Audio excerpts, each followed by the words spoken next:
Testing 1, 2, 3. Testing 1, 2, 3. Hey, what up? What up, Amber Leslie? How's it going? All right, you're gonna hit the hay early, or I guess where you're at, it's probably it's a little later than where I'm at. But how you doing? Happy Friday.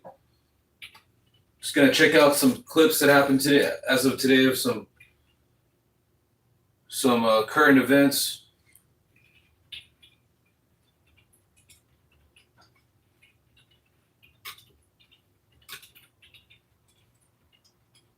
Hey, Amber, what should we make our pool about? You got any suggestions on a pool? What's up, Carlo? You want to say what up? What up? What up, homie? It's Carlo the homie right here chilling. Yeah, we posted up.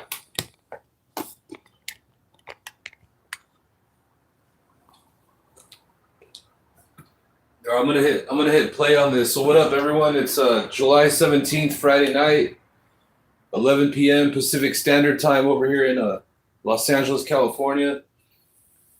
Just posted up for the next hour or two. Just gonna watch some like current event stuff regarding the political world, particularly Trump's crimes against humanity. All right, here we go. This is Hakeem Jeffries. Good morning. 2 moments ago, yet again, another reckless Republican bill went down to defeat on the floor of the House of Representatives. House Democrats are in the minority, but continue to control the floor as if we were in the majority. That's a good pool. Making progress on behalf of the American people, including by extending the Affordable Care Act tax credits earlier this year to protect the health care of more than 20 million Americans, by passing successfully a War Powers resolution as part of our continuing effort to stop Donald Trump's reckless and costly war of choice in the Middle East. No more stupid wars that make life more expensive for the American people. And then, of course, this week, perhaps for the first time in the history of the United States of America, the majority party was forced to pull a bill relating to veterans because House Democrats, led by Mark Takano, have made clear all week that this bill doesn't benefit hardworking veterans in the United States of America. It would actually hurt them. In advance of Donald Trump's speech, let me also be clear about one thing. Donald Trump lost the 2020 presidential election. Something's really wrong with this guy. I think he actually needs to be checked out. Why does he continue? That shit was hilarious right there. Hakeem Jeffries was like, something is wrong with this guy. I love the way he said that. That was comedy. Veterans in the United States of America, it would actually hurt them.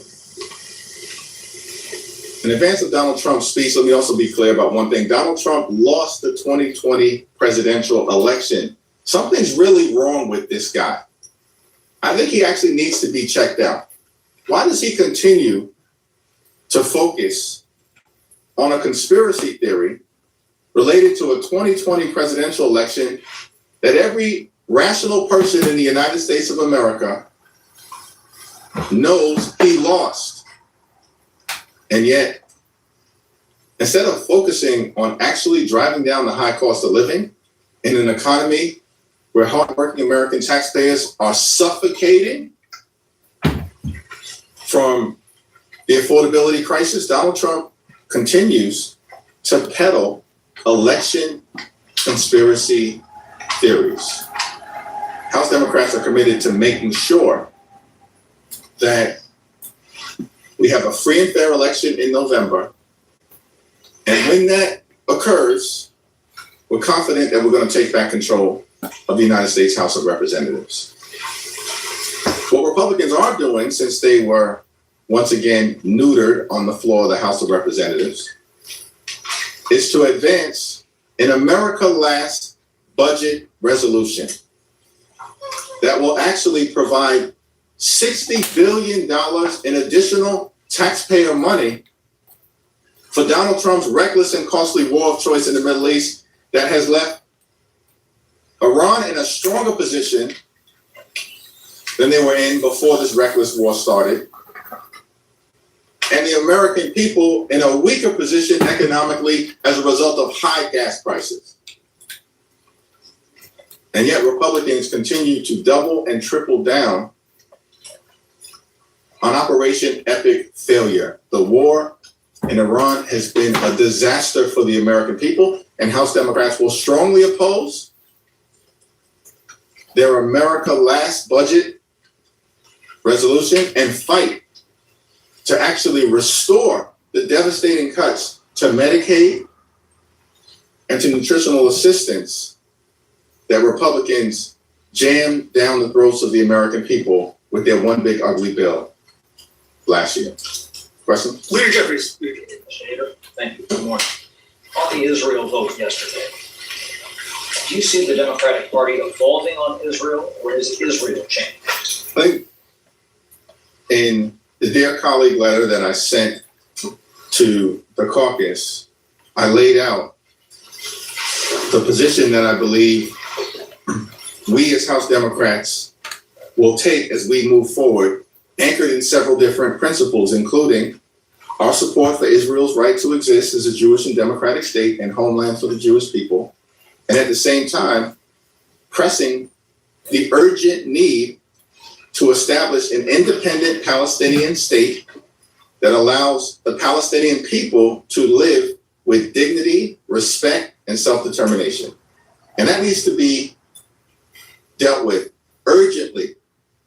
And the conditions to establish a just and lasting peace need to be acted upon immediately. And that involves surging humanitarian assistance into Gaza to alleviate the suffering of Palestinian civilians. It means not just the reconstruction of Gaza, but the modernization of Gaza, and investing along with our partners in the Gulf states and moderate Arab nations in a path toward prosperity for the Palestinian people. Hamas needs to be disarmed and completely removed from power.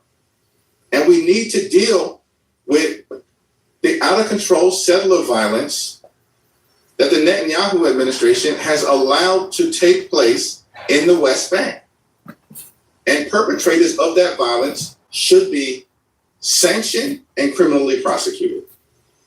These are all things that I've laid out in the letter that I wrote to the House Democratic Caucus, and I believe provide a foundation for a path forward to get to the place that we need to get to, which is a just and lasting peace with Israel and the Palestinian people living in a safe and secure fashion in peace and prosperity. Leader Jeffries. Israel changing? Just earlier, you referenced the president's speech tonight. Some of my colleagues at CBS are reporting that the president may touch on claims of Chinese meddling in the U.S. elections. Obviously, I know there were some intelligence assessments around that a few years back, but is that anything that you're aware of, or do you believe that it has any merit? Based on the conversations that I've had with the top Democrat on the Intel Committee, Jim Himes, who I believe published a very thoughtful opinion piece earlier today, none of the things that Donald Trump has said or may say later on today with respect to election interference have any merit.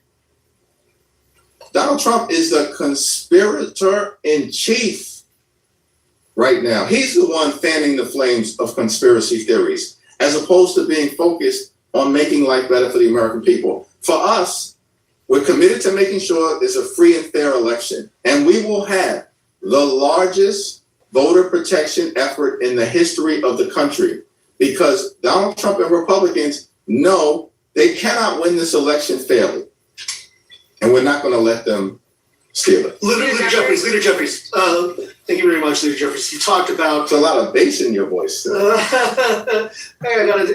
It's perfect for the rhythm.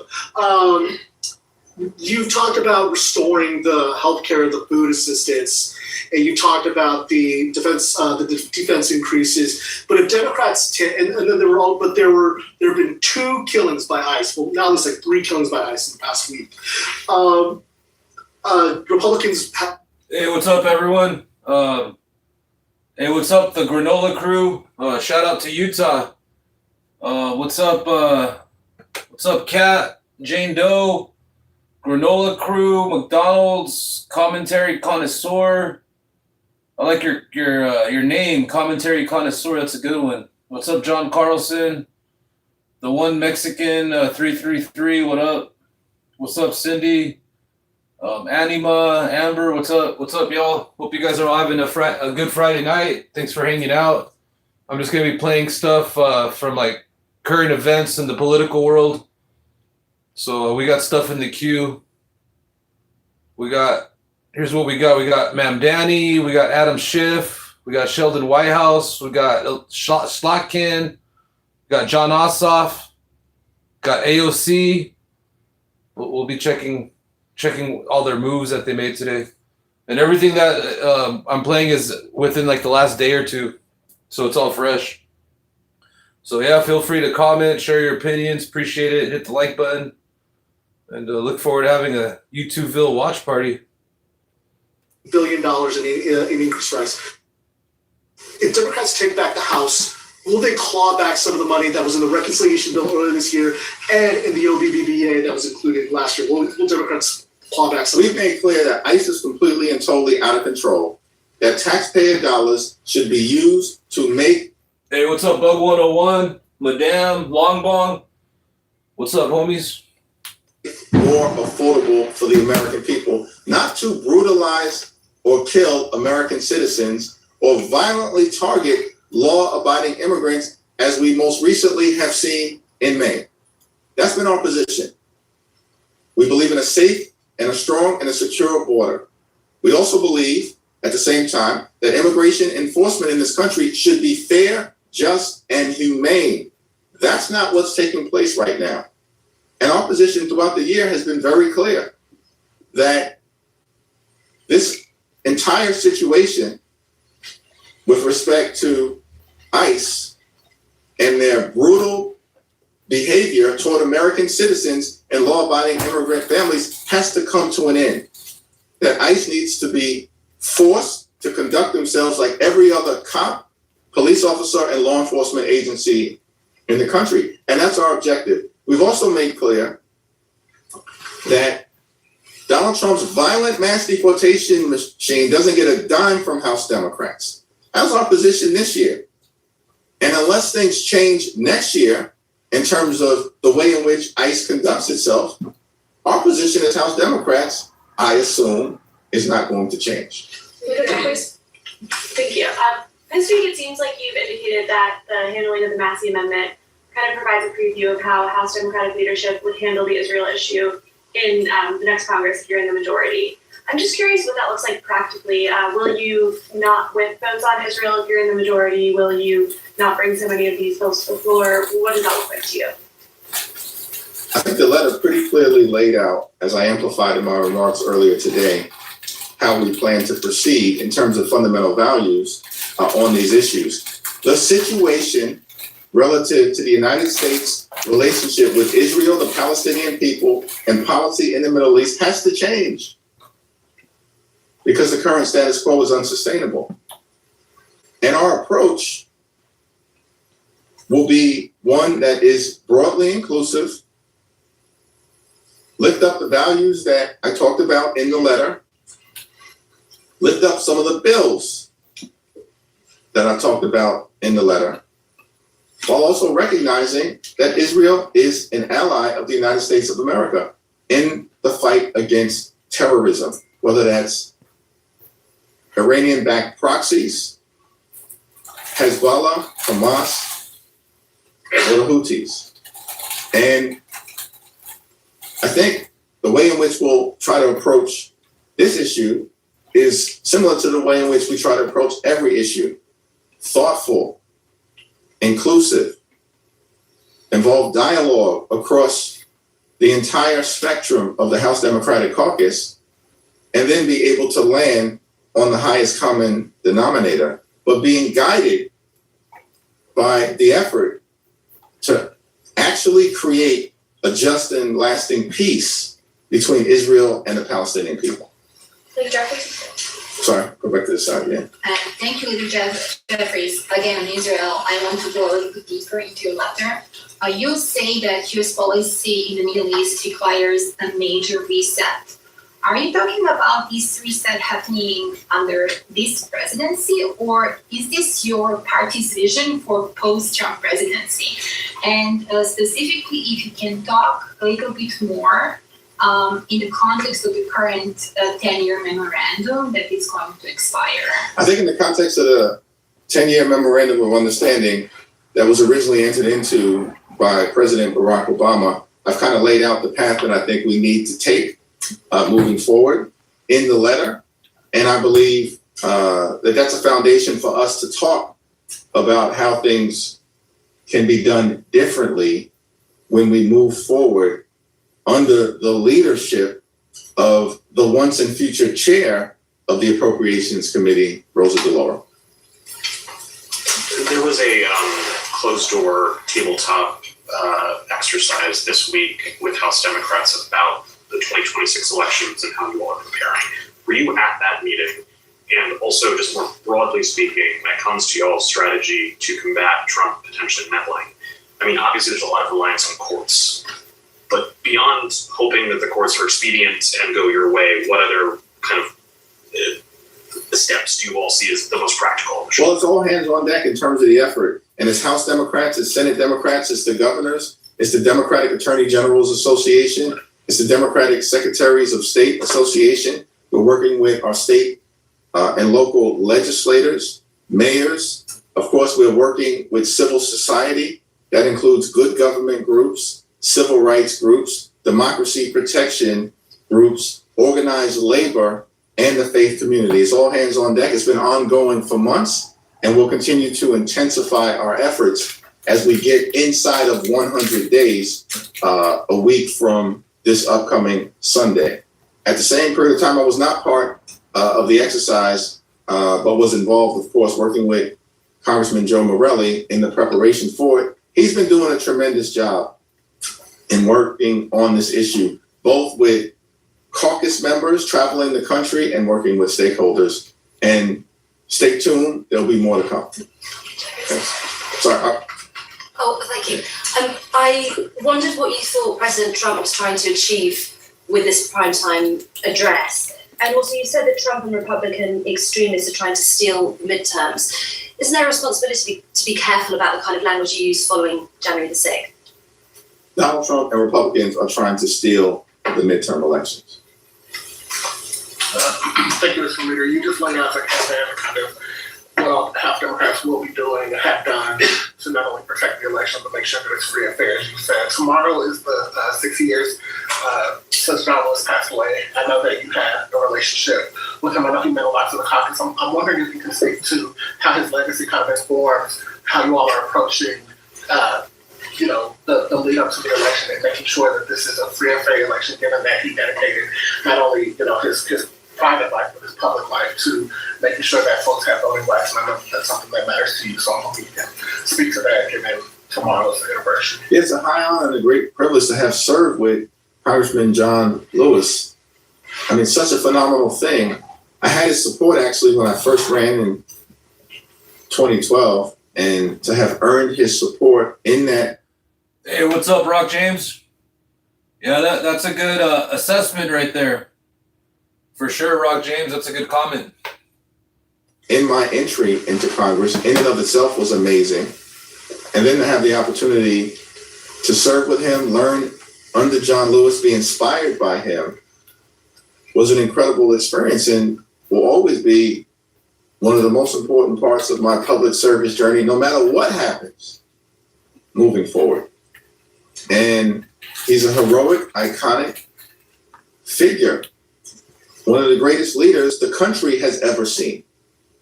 And tomorrow, across the country, as House Democrats, we will pause to recognize it's the 6th anniversary of his death, and also lean in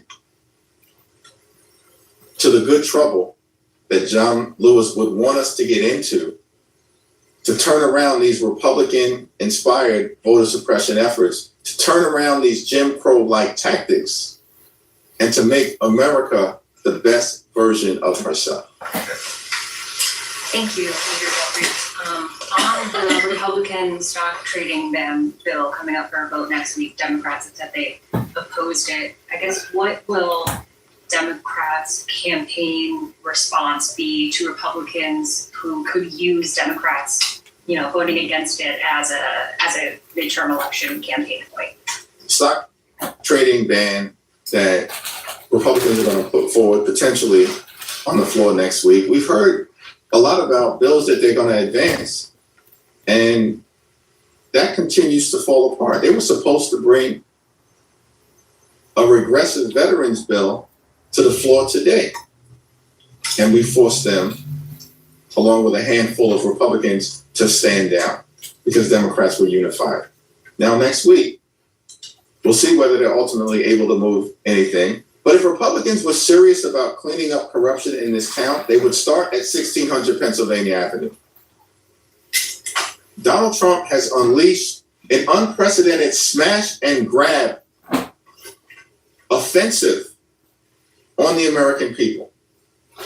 And instead of Republicans focusing on trying to drive down the high cost of living and make life more affordable for the American people, what Republicans have consistently done is allow for the most corrupt administration in American history to act freely.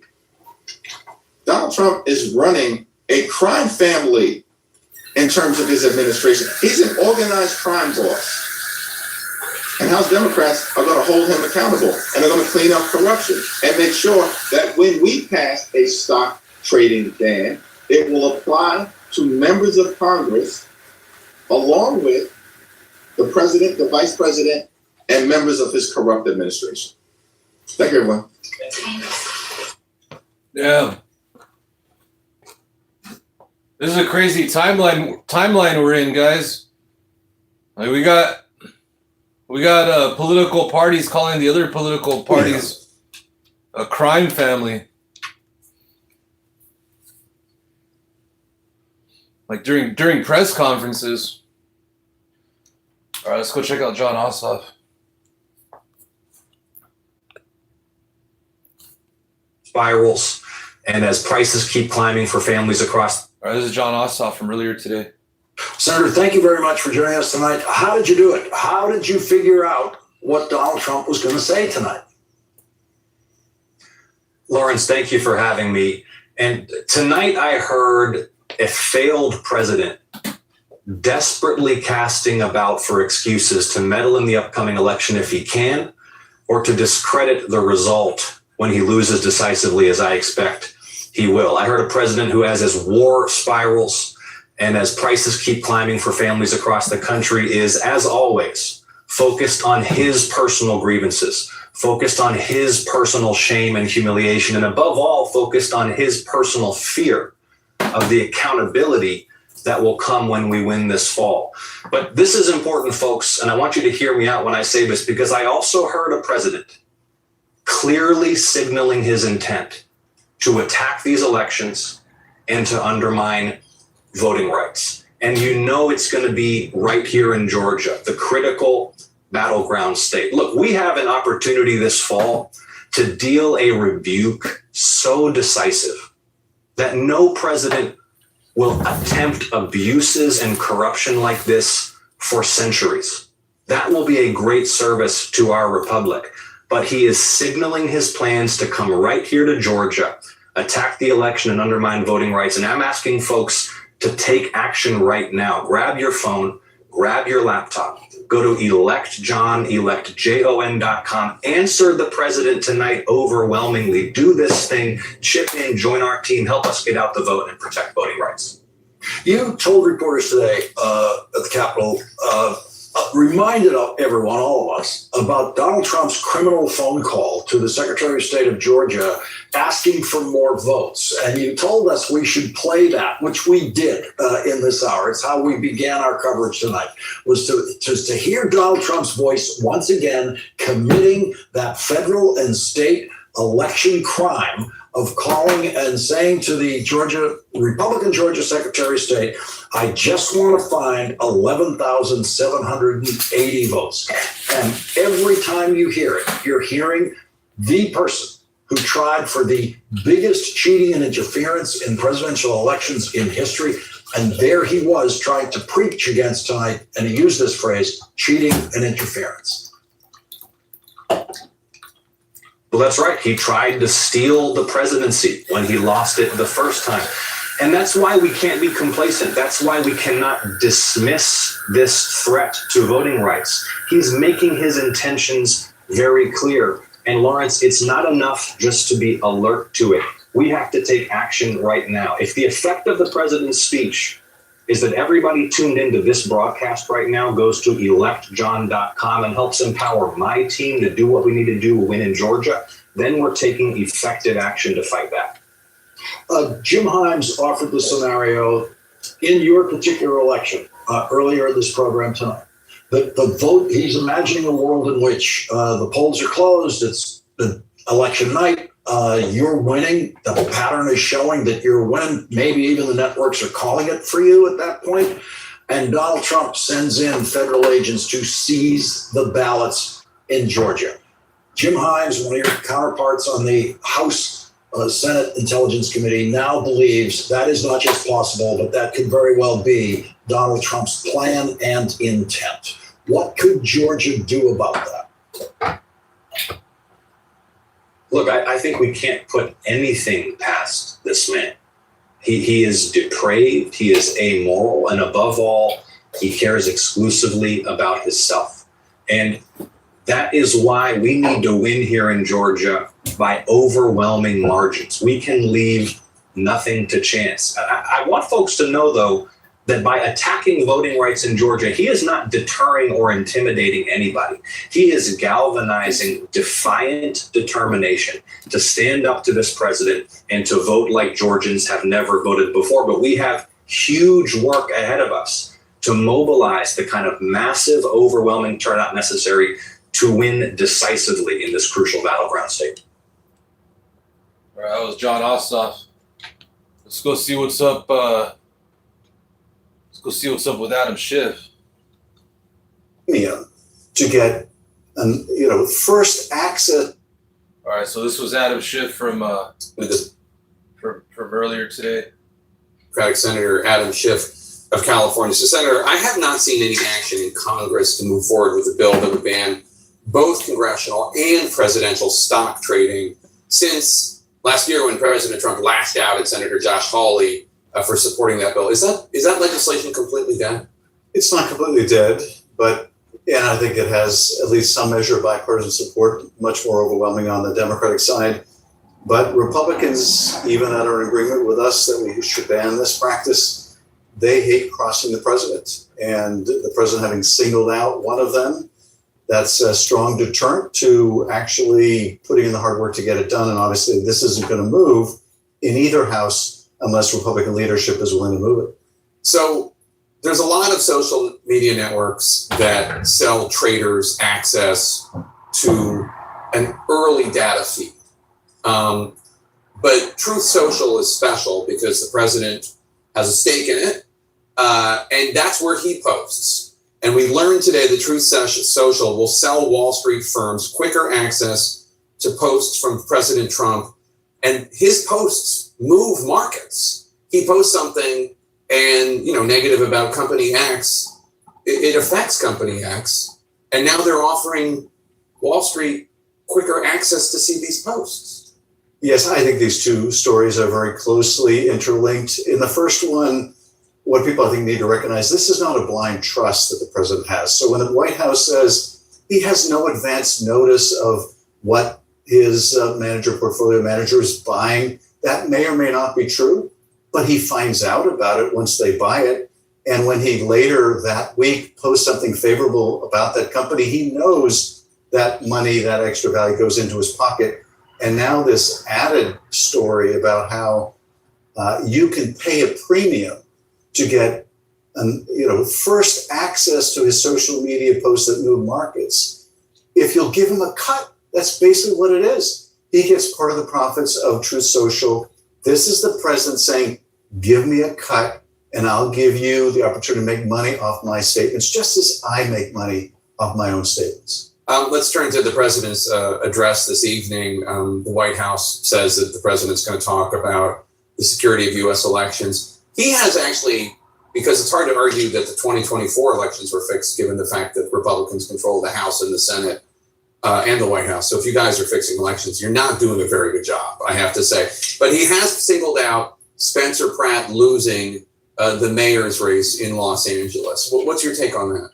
Well, he's made a bunch of absurd claims about California elections. He's done this going back several years now, made false claims of massive fraud, of millions of undocumented people voting, all nonsense. In this election, he has blamed manipulation somehow for Spencer Pratt's loss. Spencer Pratt lost because he was completely out of step with voters in Los Angeles. The more MAGA he became, the more votes he lost. He also, the president, is taking credit for Steve Hilton making it into the runoff, basically claiming that for the governor's race, the governor's race, claiming that because he pointed out that Hilton was falling behind, that somehow California changed the outcome to placate him or appease him or I don't know what. Another crazy conspiracy theory without a single grain of truth to it. Today, the military said it launched yet another wave of strikes on Iran, a war that we were told would last just a few weeks, launched in February. Last Friday, Trump formally notified Congress military action against Iran has resumed. You're planning to introduce another war powers resolution, which would force Republicans to vote one way or the other on it. A lot of them already walked back their initial rebuke of President Trump. They, either they voted that way or said they would and didn't. Senator Cassidy comes to mind. What makes you think that they might defy Trump for this new war powers resolution? Well, there have been a couple instances where Republicans have voted with us on war powers resolutions, and then when pressured have backed off. They've generally given some explanation for why they backed off. In that case, it was to, at least according to one of the senators, it was to give the president leverage in the talks around the ceasefire. Well, the ceasefire is over. It never really took hold.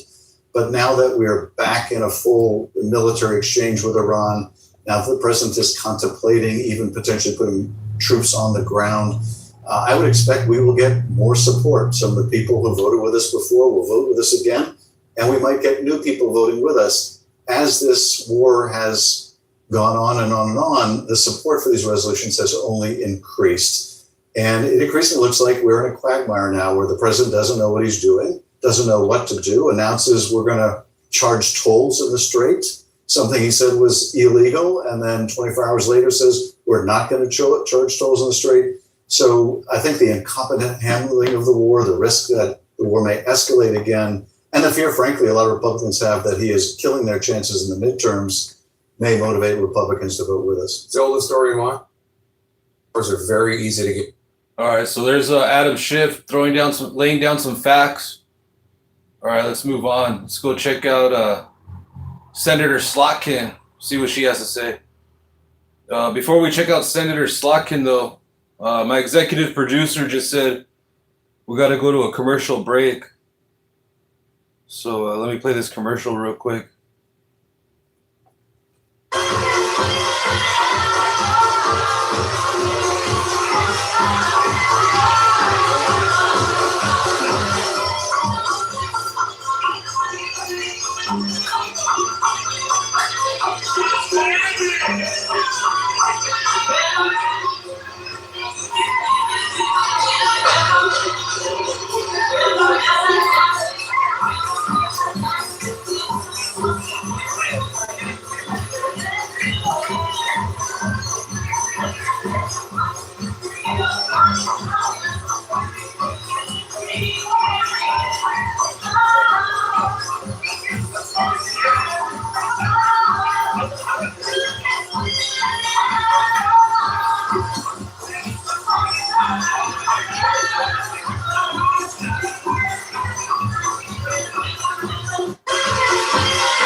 don't know what Donald Trump said to Jeffrey right there for him to kneel down like that, but it must have been awful.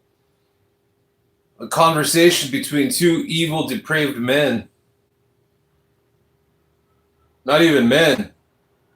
Just scumbags. All right, let's go check out Slotkin. All right, this is the Honorable Elizabeth Slotkin, the very patriotic. Conversation away. She's got more patriotism than all these MAGA cult members put together. Democratic Senator. Quite frankly. All right, this is titled Slotkin on Trump 2020 Lies. He will do anything to claim victory in November. Slotkin of Michigan. She's a member of the Senate Armed Services Committee and the Homeland Security and Government Affairs Committee. Senator, thank you very much for joining us tonight. There's a lot to talk about here, but I want to begin with that line that you just heard Donald Trump say, winning big in Iran. Well, look, actually, while that speech was going on, we had one of the largest military operations going on in Iran right now. And he conveniently said very, very little about the war. I mean, I think, when he first announced he was giving this speech, I actually thought this was just a way to distract the American public from realizing the ceasefire is completely gone and we are now back in serious combat operations with really no clear end in sight. And I think what's interesting is that the president thinks he can tell the American people, we're winning, we're doing great, when they still know the price of gas. He went on and on about how the economy was the best it's ever been. People aren't stupid. And I think the president just believes he can wave his hand. And on the war in Iran, there's really only three things to do here, and none of them are great. One, we can continue what we're doing, kind of these nights of combat operations, and then they shoot back at the Gulf states and at our installations. Number two, we can escalate to de-escalate. We can do even more force. The president hasn't ruled out sending in ground troops, doing more to try and get to some new place. Or we can cut an even worse deal where the Iranians maintain this sort of veto on who goes through the Straits of Hormuz. So none of those are great options. And I think the president's talk today, as disturbing as it was also in part to sort of change the conversation away from a war that's not going well. He focused on Michigan in some of his comments and about a voter registration investigation in Michigan. What was your reaction to that? I mean, this is a very well-known case, and actually one of the ways that we know the system does work. It's been public since 2021. A local official realized there was a bad organization operating in that area, notified law enforcement, they took action. No one ever fraudulently voted or registered based on that activity there. So it was actually an example of the system working. The president has name-checked Michigan and Detroit a number of times just in the past 6 months. And tonight, I think, was just a continuation of a book that he's writing that sort of lays the story out so that when he loses in November, he can claim that he didn't. He can claim that he actually won. He's laying the story out, and tonight was just a very visible, public way of continuing that story. Do you share the concern that we just heard from Congressman Himes that when vote counting is going on in Michigan, Donald Trump could try to seize the ballots? Absolutely. I mean, I think I feel so seriously about this issue that we put out a bill, the No Troops at Our Polls Act, that literally says you cannot send uniformed military or federal law enforcement to touch our voting machines, our votes, or to take care of alleged security threats around our polls. The president refuses to rule out, as does his cabinet, sending in uniformed military. And you have to think through these scenarios. Think about that for a second. I've had meetings with officials in Michigan. What if they send in the military and they say, you know what, we're coming into this voting location. We're going to seize machines. What will we do? What if they don't have a warrant? I mean, these are some really scary kind of tabletop exercises, things that we're having here because the president has made clear this is not a joke to him. This is not something he just says kind of offhandedly. He's obsessed with it. And so he's willing to really do anything to win, quote unquote, in November. And this time it wouldn't be about trying to get a mob of Trump supporters to attack a vote counting facility in Michigan. It would be sending in federal agents. Well, look, I mean, he has already created, there's an authoritarian playbook that plays out whether you're here or in Europe or in former Soviet Union that people use. And one of the big things they do when they feel like they're going to lose, when they feel like they're in trouble, is they create security incidents. They create events where only they, the federal law enforcement, federal military, have to come in and solve that problem. So I've been asking over and over, like, do we actually see a credible threat to our polls, to our voting, our ballots, to our voting machines? And the president keeps regurgitating, like he did tonight, the same information we've had for many, many years, redacted, put out on these websites that just reinforce the same thing. There is not a threat that would require a U.S. military or federal law enforcement to respond. So I think that we just need to be awake to the fact that what we heard tonight, what we saw in real time, was a paranoid president who was willing to do anything and use the bully pulpit to do anything he can to claim victory in November, whether he wins or not. Michigan Senator Elissa Slotkin, thank you very much for joining us on this important coverage tonight. Thank you. Thank you. And coming up. All right, that was Slotkin. All right, let's go check out Sheldon Whitehouse. Hey, what up, everyone? Hope you guys are all having a good Friday. How are you guys all doing? About to smoke a fat bong load. So we're gonna watch Sheldon Whitehouse, and then we're gonna move on to. We'll go after Sheldon Whitehouse. What do you guys want to watch after Sheldon Whitehouse? You guys want to watch a Mamdani press conference or a AOC rally? They both happened today, so we'll watch them both. But which one do you guys want to watch first? The Mamdani or the AOC? But for now, let's we got 7 minutes of Sheldon.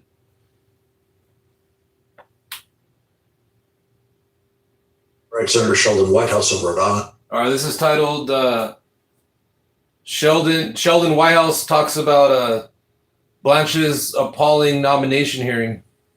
Member of the Senate Judiciary Committee. Senator, you had your 10 minutes there. I think the thing we really should say to our general audience at the beginning of a discussion like this is this kind of hearing was impossible before Donald Trump became president. No president would ever send such a person up for such a confirmation. That's true of what we saw in the other confirmation hearing today in the Senate. We've gotten so used to this kind of person showing up in this situation where he's just been referred to the State Bar Association in New York and now presenting himself as someone who can actually represent the United States of America when a judge has found he specifically does not do that in his job. None of this would be possible prior to a Trump presidency.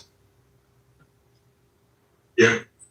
To a Trump presidency, when you look back at the history of the Senate Judiciary Committee and you look at Republicans like Orrin Hatch or Arlen Specter, the likelihood of them rolling over the way this crop of Republicans does. I heard that once we win the midterms and the blue wave tsunami, Gavin Newsom's going to personally slap the cuffs on Trump and throw him in prison. And then Jamie Raskin has a database. So once we win the midterms, Jamie Raskin's going to go to all the hardcore MAGA cult members and revoke their citizenship and deport them back to Jonestown.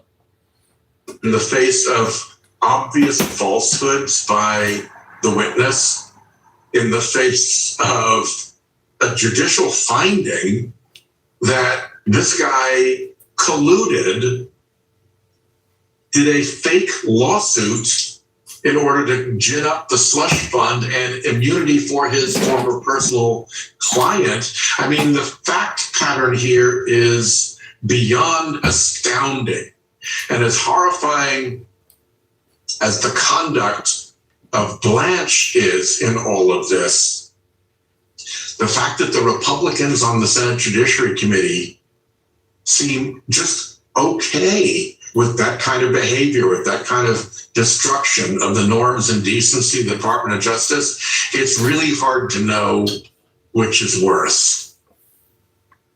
It's like watching a Stalin-esque fear control people. They obviously just sit there living in fear of Donald Trump And so anything that Donald Trump sends up to them as a nomination, they will all treat the same way, with the exception today of Senator Cornyn, who did ask very clear, very effective questions. Doesn't mean he's going to vote against this nominee, but he's the only one on the Republican side who actually did his job in this hearing. Yeah, it's really astounding. And the sort of the target in front of them was pretty astonishing. Everybody hates the slush fund. The crooked Trump family amnesty deal is just as unpopular. The thing was arranged in a crooked proceeding in a federal court. The judge caught them at it and made some of the most appalling findings that have ever been made against senior members of the Department of Justice, culminating in ordering the clerk of her court to send her order to the New York State Bar, which has disciplinary authority over Todd Blanche. And in the face of all of that, a normal committee would say, hey, wait, you're already the acting attorney general. We need to get to the bottom of this first, see what the New York Bar is going to do. These are really deadly findings about you. We don't know the evidence yet. Why is it that Blanche and the Department of Justice never filed a pleading in that case? None. The complaint, no answer. The request for extension of time by the plaintiffs for the defendants to answer, no response. The amicus report saying there was a real problem here with case or controversy because of non-adversity and collusion, no answer. The dismissal of the case, no answer. The petition alleging fraud on the court, no response. They just completely done. All of that signals to any rational person looking at it that Todd Blanche knew that that proceeding was crooked. He knew that it was collusive. He knew that it was wrong. He knew that it was bad faith, all findings by the court. And so he tried to keep clear of it by not filing any pleadings, instead by working through the other side's lawyers. You know, this is a collusion problem and you're working through the other side's lawyers. So, I mean, this is a really deep mess at this point. And if Republicans are willing to vote to confirm him while these questions are pending, and then they get answered, they're going to have so much egg on their face, they're going to look like a McMuffin. Every Republican senator, except Senator Cornyn, who used his time. I love Sheldon Whitehouse. That was so funny what he just said. They're going to have so much egg on their face, they're going to look like a McMuffin. That's comedy. This issue. Talk to Todd Blanche about fraud, about the Justice Department's mission to stop fraud against the federal government. And not one of them mentioned the $10 billion fraud that Todd Blanche actively participated in, tried to help Donald Trump pull off. $10 billion is more money than anything they talked about today in any other fraud investigation in the federal government.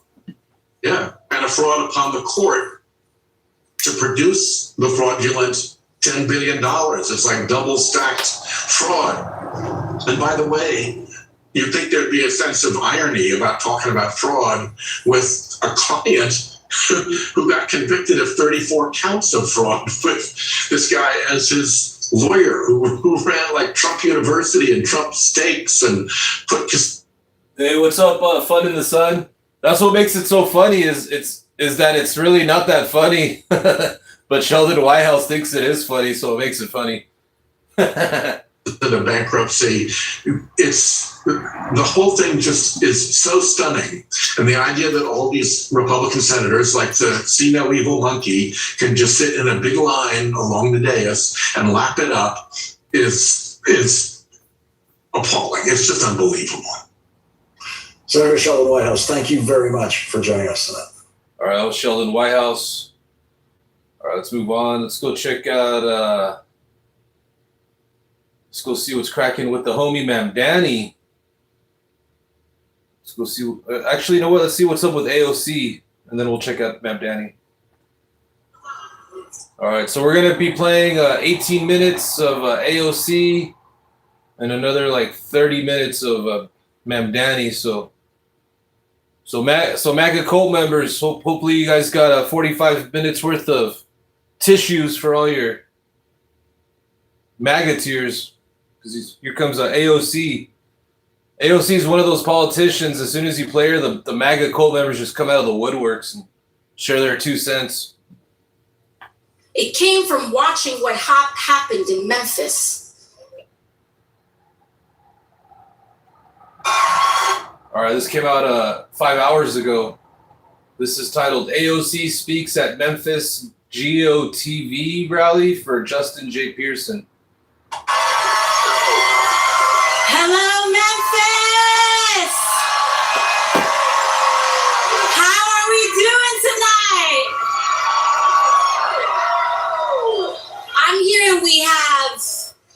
I'm here and we have about 1,000 people in this church here tonight.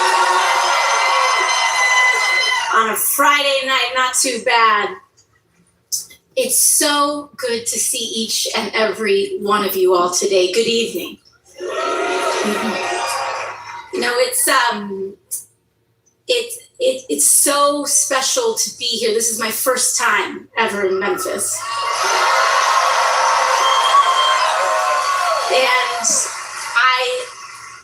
I landed last night and I could just feel the wave of importance of this place wash over me. So much of when I started to think about my role and all of our role in the world as a young person, I thought about places like Memphis, genuinely and truly, because, you know, for all folks that may say, and can we please just hear it for our pastors and our speakers and our reverends here at New Direction Christian Church. Thank you all so much. But, you know, there's this conversation about Jesus being a socialist. And I listen to the Reverend's words, and, you know, you hear the television turn on and they're talking about this and that. But when I think about where my first political consciousness was formed, it actually didn't come from a book written by Marx. It came from watching what happened in Memphis, in Montgomery, and Selma, and Atlanta. I remember as a little girl,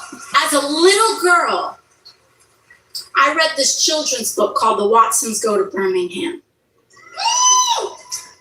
And as a small child, I gained an understanding that our country was a source and a place and a site of not just great injustice, but great miracles. And when I think about the sacrifices that people have made for us to gather here in this church today, I know about the duty and feel filled with a sense of purpose about what we are here today together to accomplish. We're not here today by accident, Memphis. We're not here, each and every one of us in this room, by accident. So when I landed last night, I felt that wave. And I decided to pull up Dr. Martin Luther King's last speech about the mountaintop. Now, we know that he was a prolific writer, orator, of course, the leader of our nation. We learn from him about not just the dream, but the drum major instinct. And we learned about that mountaintop that he told us about the day before his life was taken from us. And he talked about that mountaintop. And I sat there and I listened to his words, and I wanted to share some of them with you all today. He said, something is happening in Memphis. Something is happening in our world. And you know, if I were standing at the beginning of time and the Almighty said to me, Martin Luther King, which age would you like to live in? Strangely enough, I would turn to the Almighty and say, if you allow me to live just a few years in the second half of the 20th century, I will be happy. And he said, now that's a strange statement to make because the world is all messed up. The nation is sick. Trouble is in the land, confusion all around. That's a strange statement. But I know somehow that only when it is dark enough can you see the stars. And I see God working in this period of the century in a way that men in some strange way are responding. Now, I'm just happy that God has allowed me to live in this period to see what is unfolding. And I'm happy that he's allowed me to be in Memphis.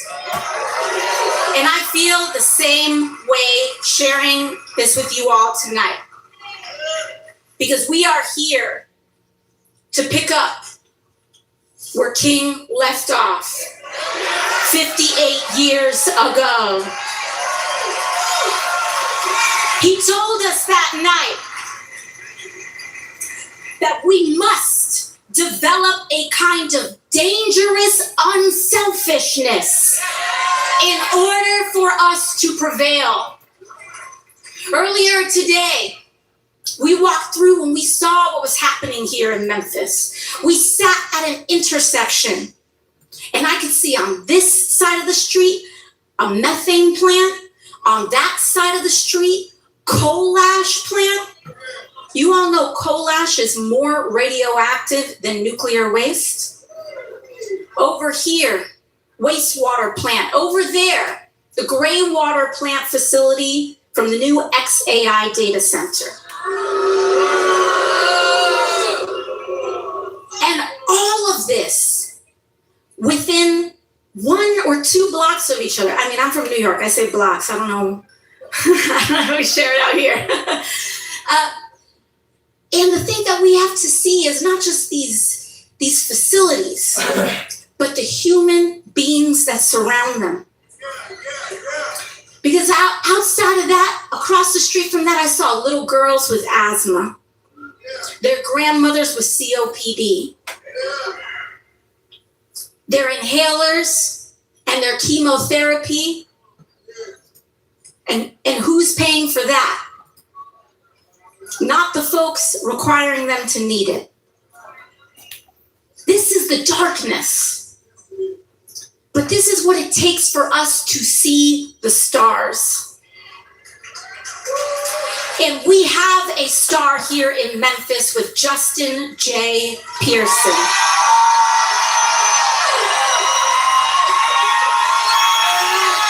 Brothers and sisters, this responsibility now belongs to us.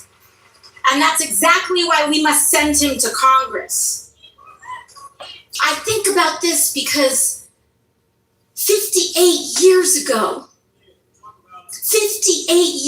King was assassinated right here in Memphis.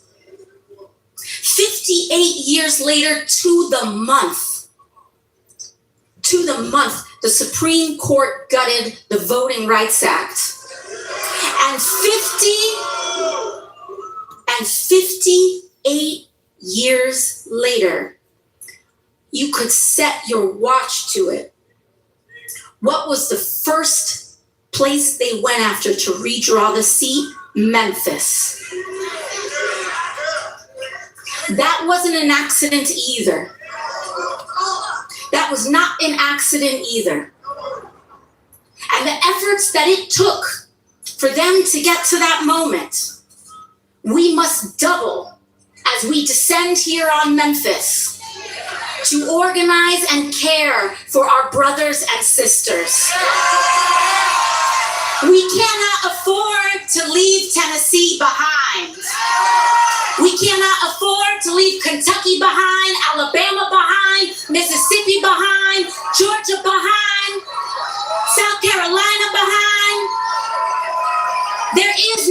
country when we are split apart. About a month or two ago, we were in Montgomery, Alabama. Sister Presley and I were in Montgomery, Alabama. And one of the things that we said was that it is time for the North to roll up to the South. We will not be chased out of places anymore, brothers and sisters. It is going to take all of us together, rejecting the separation, for us to organize and speak life into one another, because we will see the day where we will turn the crooked path straight, Memphis. Justin is a fighter. He's an organizer. He is the son of a preacher and a teacher who worked themselves out of minimum wage jobs to provide for their 4 sons. And 5 sons. My goodness, I'm sorry about that. 5 sons. And he is the right person for the job.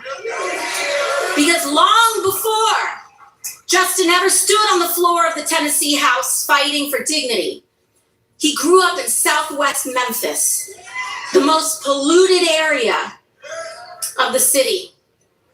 He saw firsthand the effects of growing up in a neighborhood that everyone had written off. The rising cancer rates, the children almost born with asthma.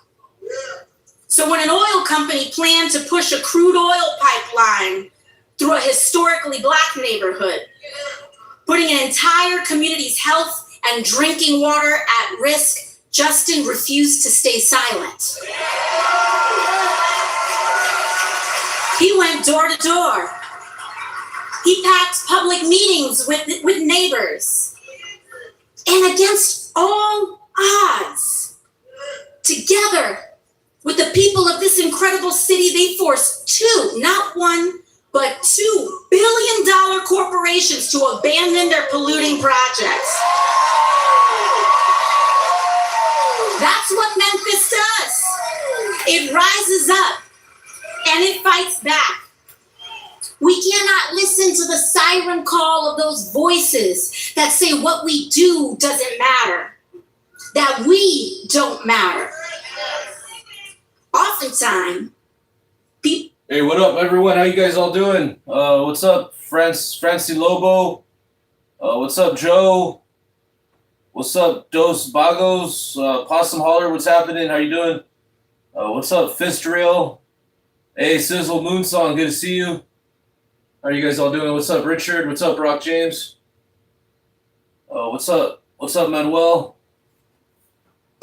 Just checking out this AOC rally.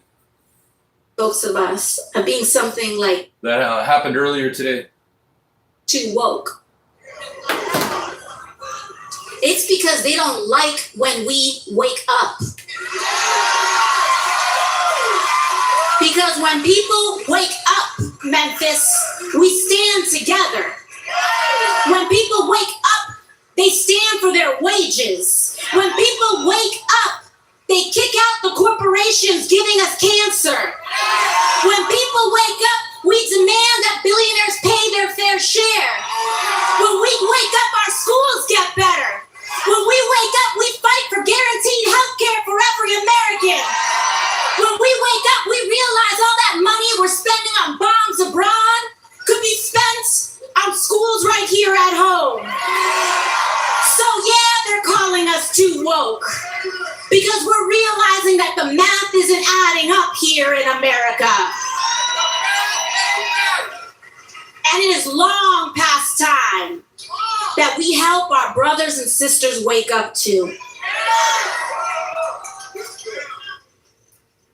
We saw this when Justin demanded action on gun violence, and the Republicans responded by expelling him from office.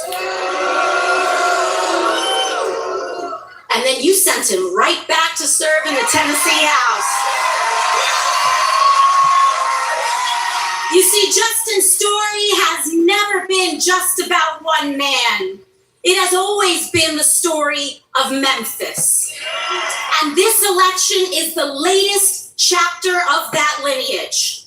Because after the Supreme Court weakened one of the Voting Rights Act's most important protections, this was the first district that was torn apart after that decision.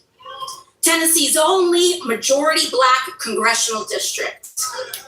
Republicans in this state and across the country want to overturn everything that Black political power has made possible. Because when Black Americans had their right to vote protected, we established healthcare, Medicare, Medicaid, the Clean Air Act. They know that when Black Americans exercise political power, they deliver progress for every American. And they believed that they could weaken the political power of the Black community here. Instead, they awakened a movement. You see, it's very clear to me that the people turning back the clock on our rights are afraid of Memphis. They're afraid of this city's legacy of fighting back, of their hunger for justice. They believe that if they broke apart this city, they could break apart its political power. They believe that if they changed the map, they could change the future. But they were wrong. New Direction Christian Church. We know that what man meant for evil, God meant for good. Every time someone tries to diminish the voices of Memphis, this city finds another way to speak. Every attempt to silence becomes another reason to organize and a magnet for more to come. How many people here are from the state of Tennessee and Memphis? Right around here, make some noise. Now let me ask some questions. How many people here are not from Tennessee? We've got some folks here.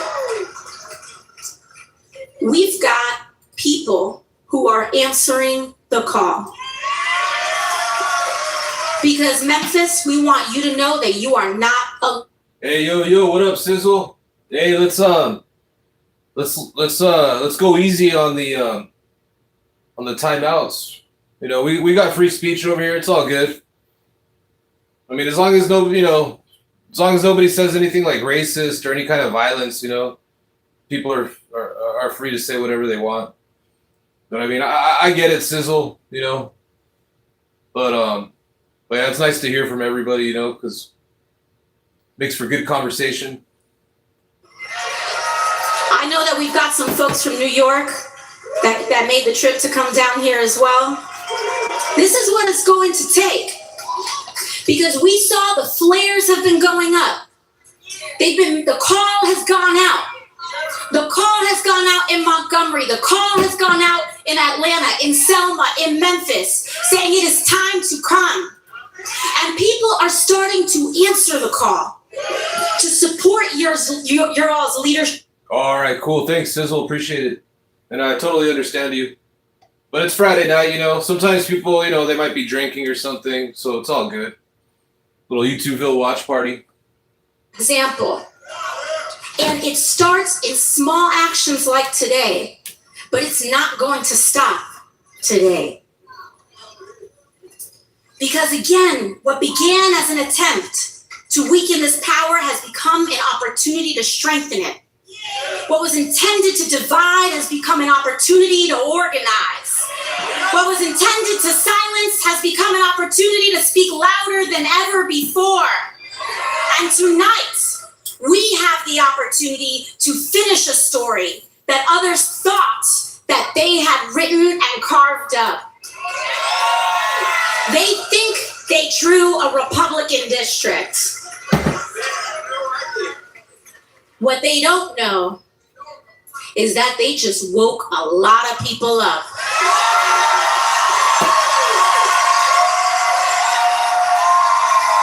So we're not rallying today for the primary, brothers and sisters. We are here for the general election. We are here to knock every door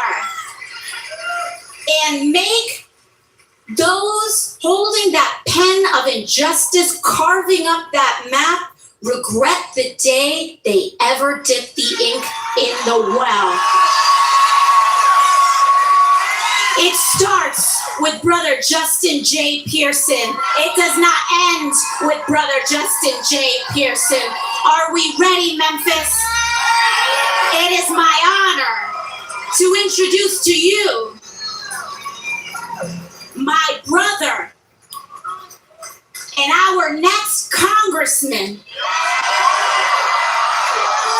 Representative Justin J. Pearson.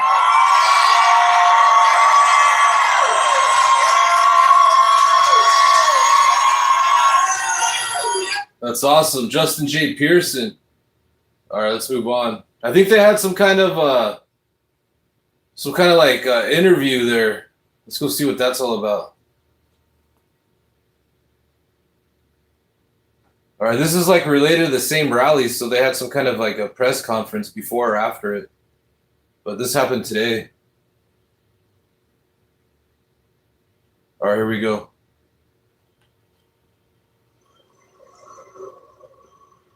Good afternoon, everyone. I'm Daphne Thomas. I have the privilege of serving as a communications director for Representative Justin J. Pearson. Thank you all so much for coming out this afternoon and bearing for this important message. We're going to be really quick. We're going to have a quick prayer first by Having like on the side of the freeway or something? I was born in South Memphis. They're having it like on the side of the freeway right here. Hello, my name is Sarah Gladney, and I am a resident of the Boston community in the Southwest Memphis community. And I've lived in this community for over 20 years. And now we are constantly facing the fight to breathe clean air, the fight for our clean water. And I feel that it is a given right for you to be able to get up and breathe, walk down the street, breathe clean air, and be free of pollution. And so as we move into the next generation, our children are at risk. Our children run and play, and they can't even play freely because they got to breathe pollution, nitrogen oxide in the air. And it is our right to fight for life. I fight for, and I have been diagnosed with sarcoidosis in previous years, and I fight. Let me fast forward it to where, oh wait, let's see what this lady has to say. I like this congresswoman. Sarah Presley, representing the Massachusetts 7th Yeah, Presley, she rules. Congressional District. I'm here in solidarity with this movement against environmental racism and in support of the candidacy of Justin Pearson for Tennessee's 9th. We need his leadership in this moment. He has been a leader for our frontline communities, for our most vulnerable when it comes to the issue of environmental racism. And I'm here because our destinies are tied from Massachusetts to Memphis. And although Boston is a city that I call home, I was raised in Chicago, and much of my family is from Mississippi and Alabama.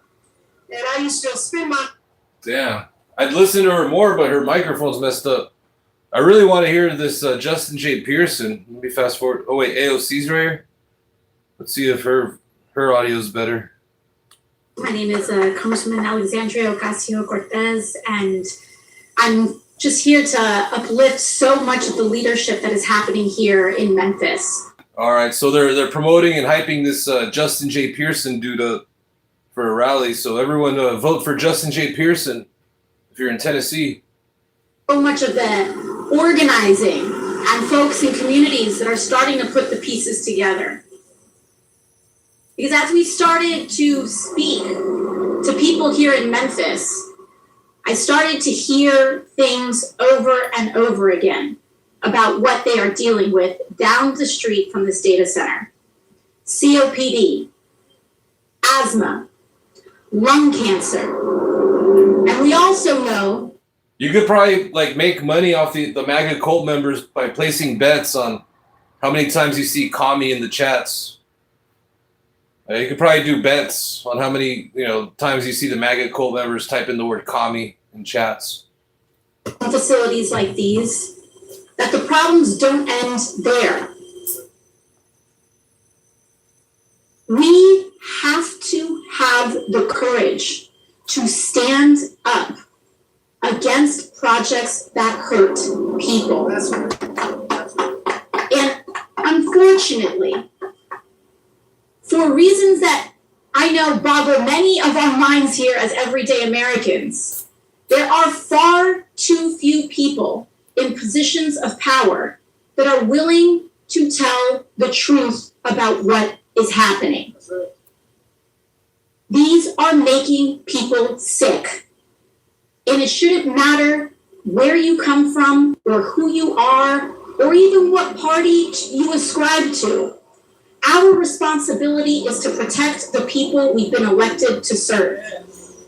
And that ultimately is what this is about. I am proud to stand with Justin Pearson as he seeks to protect the people of Memphis and as he seeks to protect all the communities surrounding this city from the harm that is imposed from hidden pollution, hidden radiation, hidden water supplies being compromised. And as we fight to make sure that we also expand healthcare to everyone in this city. So I thank you all so much, and I thank again the organizers and the champions that are part of making this happen. Thank you.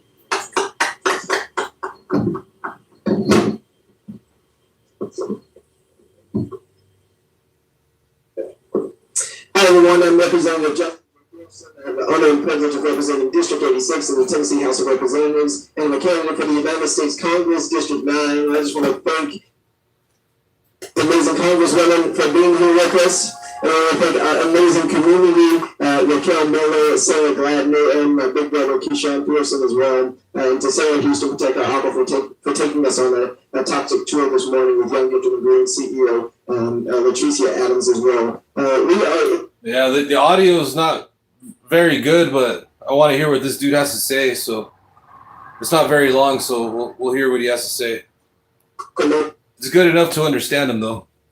Country where our natural resources are being exploited. Yeah, it looks like they did some kind of like last-minute press conference. For $1 billion to make $1 more billion. Right here in Memphis, we have seen XAI destroy our community with thousands of tons of nitrogen oxides and formaldehyde. And we are seeing an increase in the amount of children going to the emergency room, the amount of people who have cancer, and we have research professors that dozens of people are going to die prematurely due to not just one, not just two, but 3 plants that are operating by Elon Musk and Anthropic. And we have a responsibility to do everything that we can to protect human lives first. And so it is so important that we do build solidarity across this country as we ask for and demand a moratorium on data centers from the Memphis City Council all the way to the United States Congress. It is so important that we continue to realize that they're taking our water, fresh drinking water, to cool data centers that are intended to replace our jobs. Right? That's the level of disruption, the level of pain that they're willing to cause us. And it is the billionaire class versus working class people who are suffering with these in places like Boxtown, in Westwood, in Lewisburg, and across our state and across our country. And we all can do something. And it's the responsibility, particularly of elected officials, to stand up in this moment in time. As we were saying, Republicans, Democrats, and independents fighting data centers because we understand the consequences of them and the benefits only being the people at the top. I'm so grateful for you all being here. We won't keep you out of the heat too long. What questions do you have for us? Go ahead, Justin.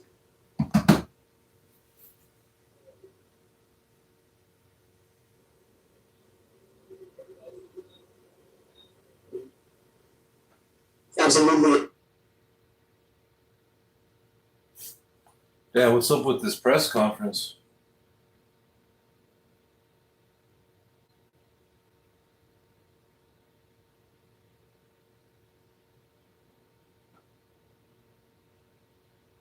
That's weird. An error occurred. Let's see. They're trying to silence this guy. And it is the billionaire class versus working class people who are suffering with these Congress. It is so important that we continue to realize that they're taking our water, fresh drinking water, to cool data centers that are intended to replace our jobs. Right? That's the level of disruption, the level of pain that they're willing to cause us. And it is the billionaire class versus working class people who are suffering with these in places like Boxtown, in Westwood, in Lewisburg, and across our state and across our country. And we all can do something. And it's the responsibility, particularly of elected officials, to stand up in this moment in time. As we were saying, Republicans, Democrats, and Independents fighting data centers because we understand the consequences of them and the benefits only being the people at the top. I'm so grateful for you all being here. We won't keep you out of the heat too long. What questions do you have for us? Go ahead, Justin.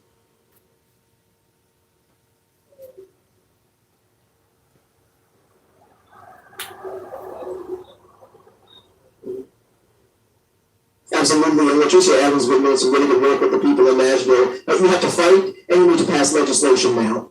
I think the work that they're doing at the city council level, that the mayor is seeking to do, is what our mayor should have done and failed to do. And we were talking about this earlier, but the failure of democratic institutions is why we are seeing the proliferation of polluters in our communities. And that's as lowercase d, right? That's our mayors, that's our health departments, that's the EPA failing to actually protect our communities, which is the job. And so to the people in Nashville, continue to fight, pass that legislation and protect your people, protect the communities. But it is sad to see they wanted to protect animals in Nashville more than people in our country want to protect human beings. And that is deeply problematic. And the administration is doing everything that they can to make it easier for them to exploit us. So we have to fight hard now. Yeah.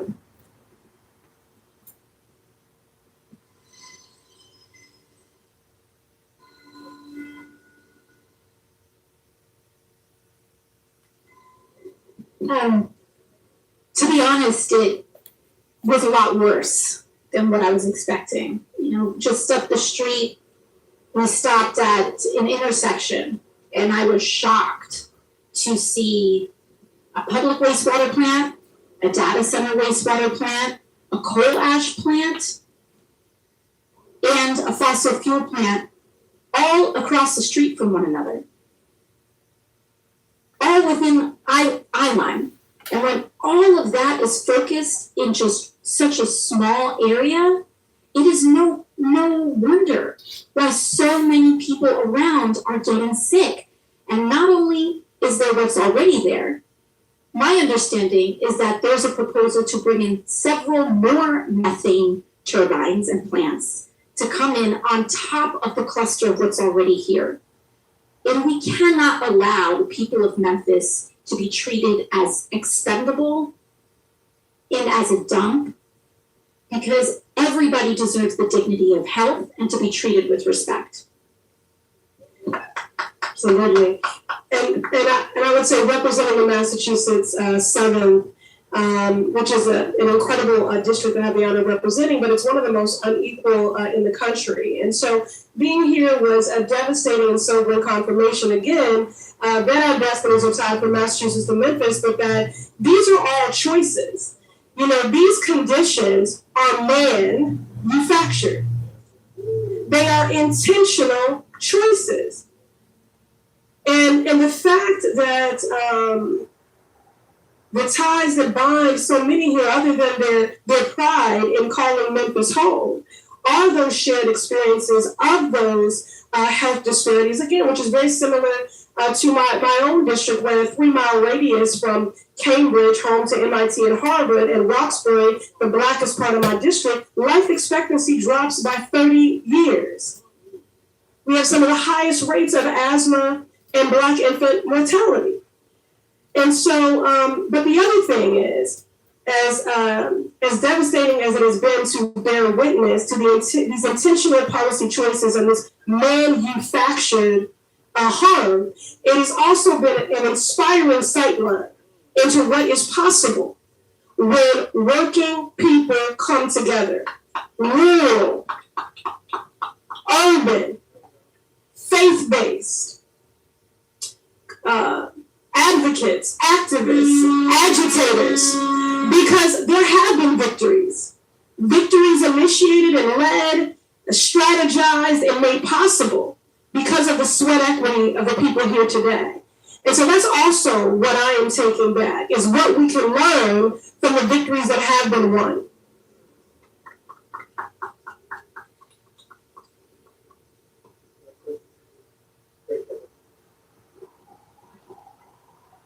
Yep.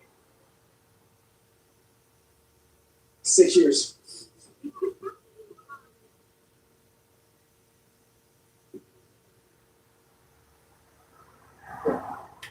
Look, the reality is, with the privilege and opportunity to serve in Congress, we get to continue to elevate. What's that? Oh, yeah. No pollution.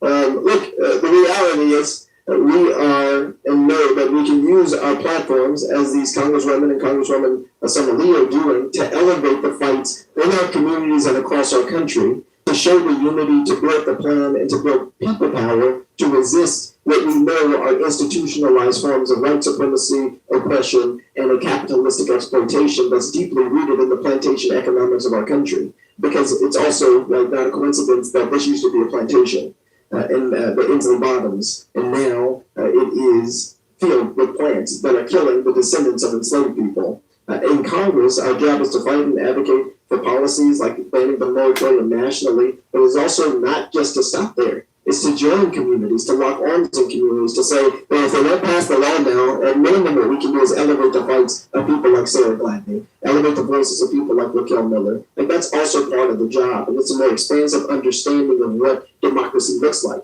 This is doing elected officialing well. And that's what we deserve to have all across our country, which we currently do not. But the reason that I still have hope and faith in our ability to defeat organizations and companies like Elon Musk isn't because of me or because we've been doing this for 6 years. It's because this community is strong. And this community is stronger today, 6 years later, than it was 6 years ago. And it'll be even stronger 6 years from now. And it isn't relying on me. My brother leads MCAT, Tricia leads Young Gifted Immigrants, Sarah leads Protect Our Aquifer, and I just get to use the position that I have as an elected official and as a candidate to elevate the fight, because it's always about our community being stronger, never about just an individual. All right, that's pretty much the end of that press conference. The audio was not good on that, but I wanted to hear what he had to say. But that was interesting. He said they got plants on plantations now, killing the descendants of the slaves. That was an interesting statement. All right, let's go check out. Let's switch it up a little bit. Let's go see what's up with this lady. Middle. All right, this is Senator Patty Murray. She's talking about how Social Security is running out of money. Hey, what up, everybody? Hope you're all having a good Friday night. Thanks for tuning in. Appreciate everyone's opinions and comments and interactions. Please hit the like button. Thank you. The Social Security election. The people that we elect this year will be the ones who decide whether or not folks can still rely on Social Security in the future. Are we going to make this program stronger and ensure that it lasts for years to come? Or will Republicans get to tear apart one of the most successful programs in our nation's history? The stakes could not be higher. Maybe you are a senior or someone with a disability who relies on Social Security now. Maybe you are getting ready to retire soon and counting on Social Security to be there for you. Maybe you are a young adult who is far from retirement and you don't see why Social Security matters to you, or don't even believe it will be around when you retire. Let me tell you, it absolutely does matter to you. And when it comes to whether or not Social Security is around to support you, just like it has supported so many of us before, now is not the time for apathy. It is the time for action, because you have a voice in what happens to Social Security. The future is not set in stone, but there is a crisis coming and the window is closing to act. So whether you rely on Social Security now or had given up on ever getting Social Security to stick around, we're going to discuss what this new report means and what it says is going to happen. We're also going to lay out how absurd it is that the Social Security tax rate for billionaires is a fraction of a fraction of a fraction of the tax rate for most Americans. And most importantly, we're going to talk about how we can save Social Security for everyone. First, let's talk about why Social Security matters so much. Before Social Security, the main thing you had to get you through retirement was your family and your life savings. But when the Great Depression hit, a lot of people had their life savings wiped out. And the family members they might turn to were also struggling as unemployment skyrocketed. Before FDR signed these benefits into law in 1935, it's estimated well over half of seniors lived in poverty. Today, that number is around 15%, in no small part thanks to Social Security. Over 62 million seniors and families rely on Social Security retirement benefits today. And if it went away, as many as 4 in 10 seniors would suddenly drop below the poverty line. This is one of the most successful programs in American history, which is why we should all be concerned that it's also a ticking time bomb. And instead of diffusing it, Republicans sped up the clock with their big, ugly bill. On June 9th, the Social Security Board of Trustees released its annual report on the financial status of the program's trust funds. These are the funds that every worker pays into and that pay out the benefits that retirees earned. For years now, Social Security has been barreling towards a cliff. That is something Democrats have had proposals to address for a long time. And I'll say a bit more about our ideas in just a bit. But this report shows the Old Age and Survivors Insurance Program, which pays out benefits to seniors and retirees, is going to run out of money even earlier than expected. The latest projection says the Social Security Fund for seniors will be insolvent by the end of 2032. That is several months earlier than the last projection. Why? Well, in part because Republicans' big, ugly bill cut off nearly $170 billion that would have gone into the Social Security Trust Fund without doing anything to strengthen the program. So what happens to seniors if nothing happens to save Social Security? Well, once the Retiree and Survivors Trust Fund runs out, Social Security will not have enough money to pay out full benefits to seniors.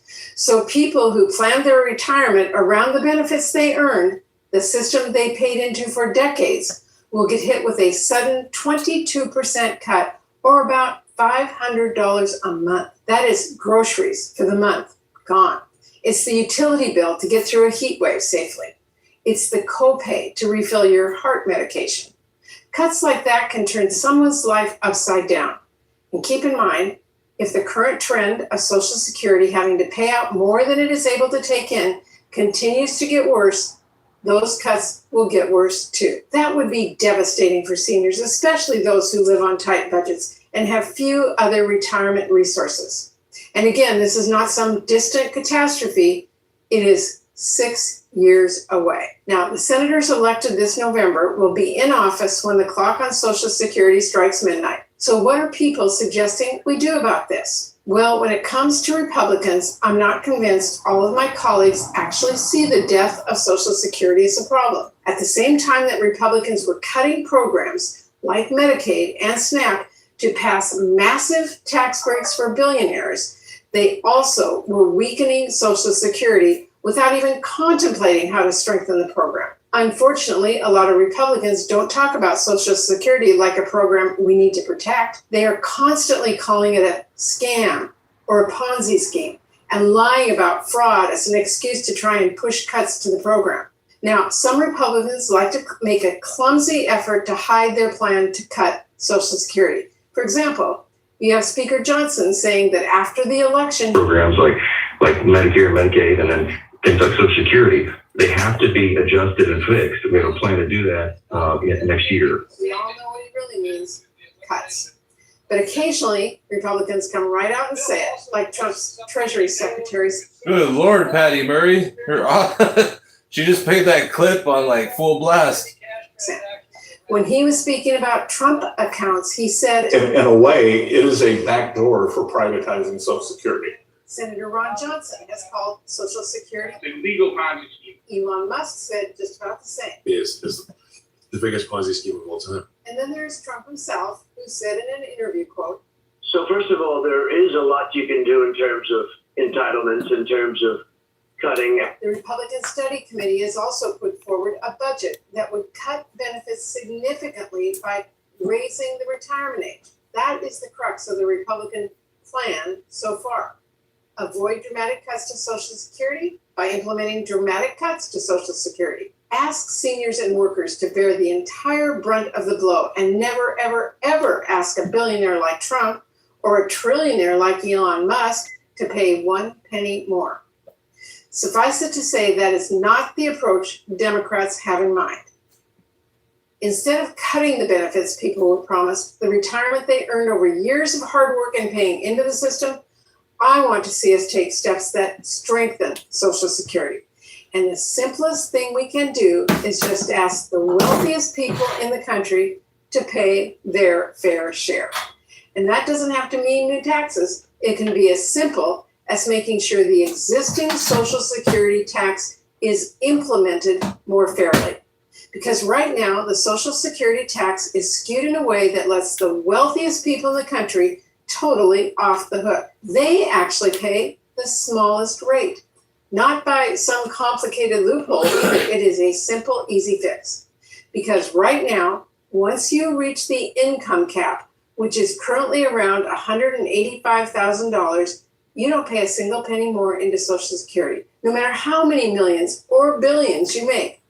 So if you took someone like Elon Musk, the literal richest man on the planet, the world's first trillionaire, he would be paying the same amount in Social Security taxes as a dentist who makes $185,000 a year. Talk about unfair.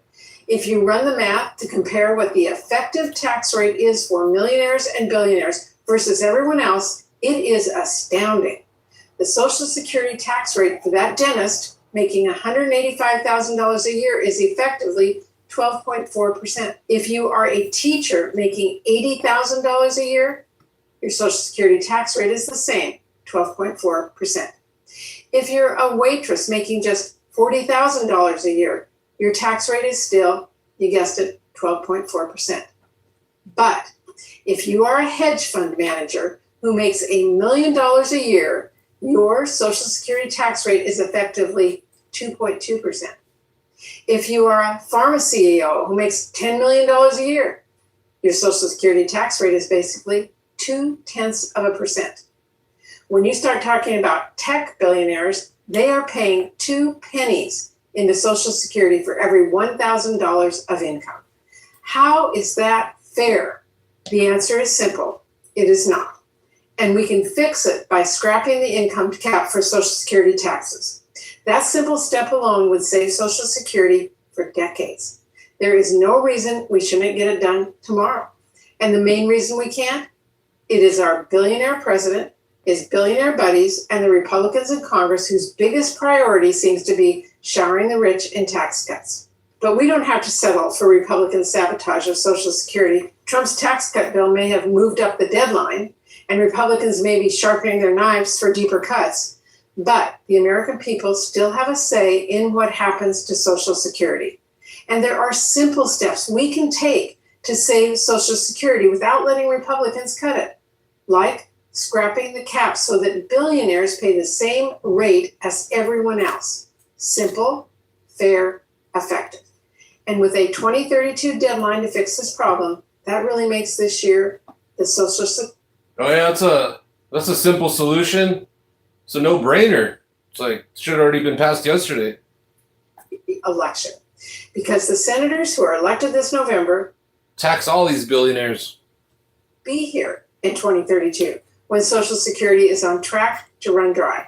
So whoever you send here to the Senate, that is who's going to be at the negotiating table fighting for what the future of Social Security looks like.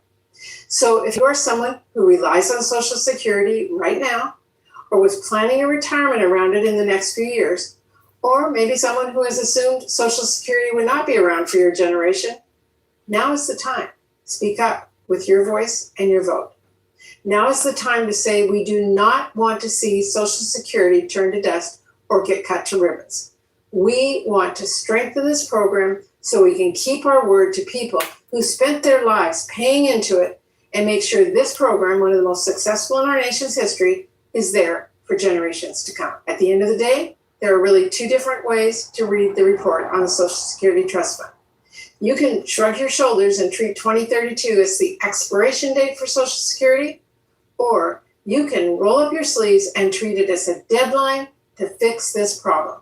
I've made my choice. I'm rolling up my sleeves. I'm getting the word out to everyone. This is the Social Security election. I hope you will join me. Social Security is going to be gone by 2032, they say, huh? Middle. So we'll see what happens. Yeah, a lot of things are, man, some turbulent times we're living in, guys. All right. What do you guys want to watch? You guys want to watch a Mamdani press conference that he did earlier today? Or a Mark Wayne Mullen press conference? You guys' pick. Mark Malarkey Mullen or the Honorable Mamdani? Which one should we watch?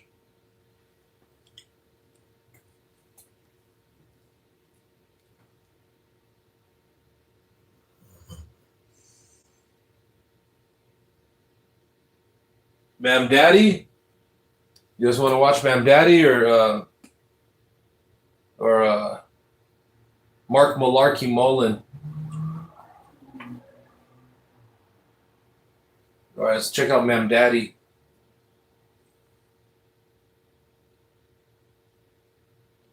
All right, so this was Mamdani from earlier today doing a press conference.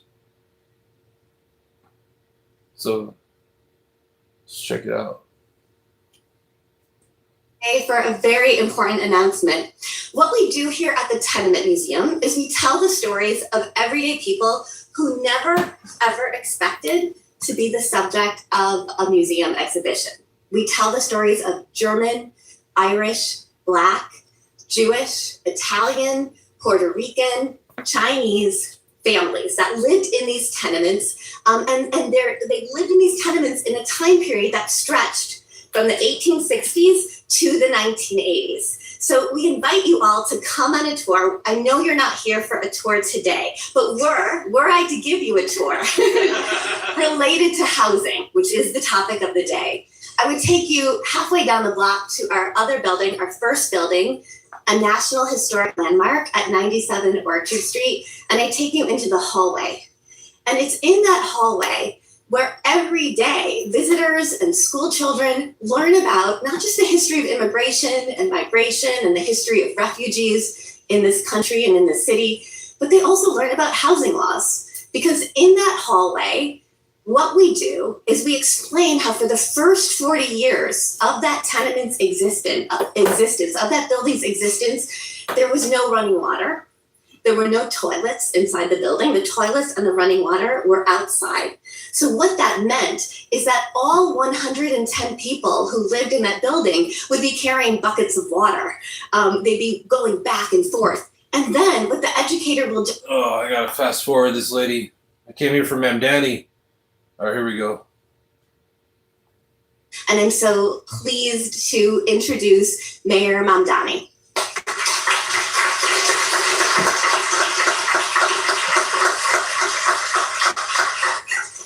Good morning, everyone.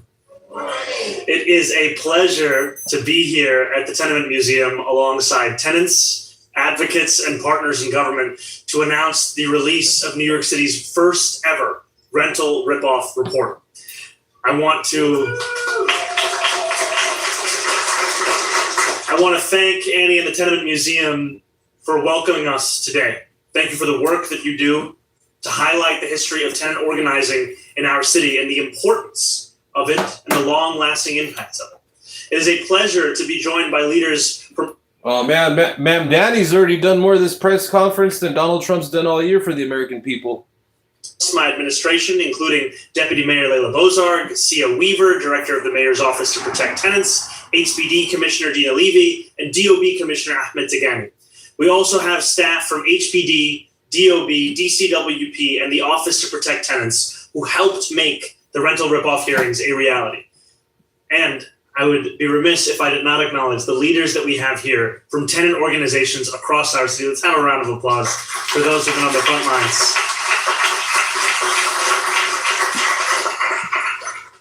December of 1907 was not a happy time to be a tenant in New York City.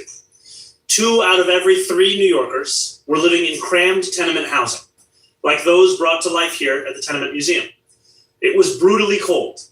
Nearly 100,000 New Yorkers had just lost their jobs in an economic crisis. And in response, many landlords had decided to raise the rent by 33%. What New Yorkers needed in 1907 was a city government that worked for them, one that prioritized their struggles, one that took material action to hold bad landlords accountable. They did not have such leadership in City Hall. But in its absence, New Yorkers did what New Yorkers do best. They organized. More than 10,000 families came together to protest these conditions, one of the largest tenant movements in our city's history. That movement ushered in a century of tenant organizing and of progress. Today, New York City is home to the strongest tenant protections anywhere in the United States of America.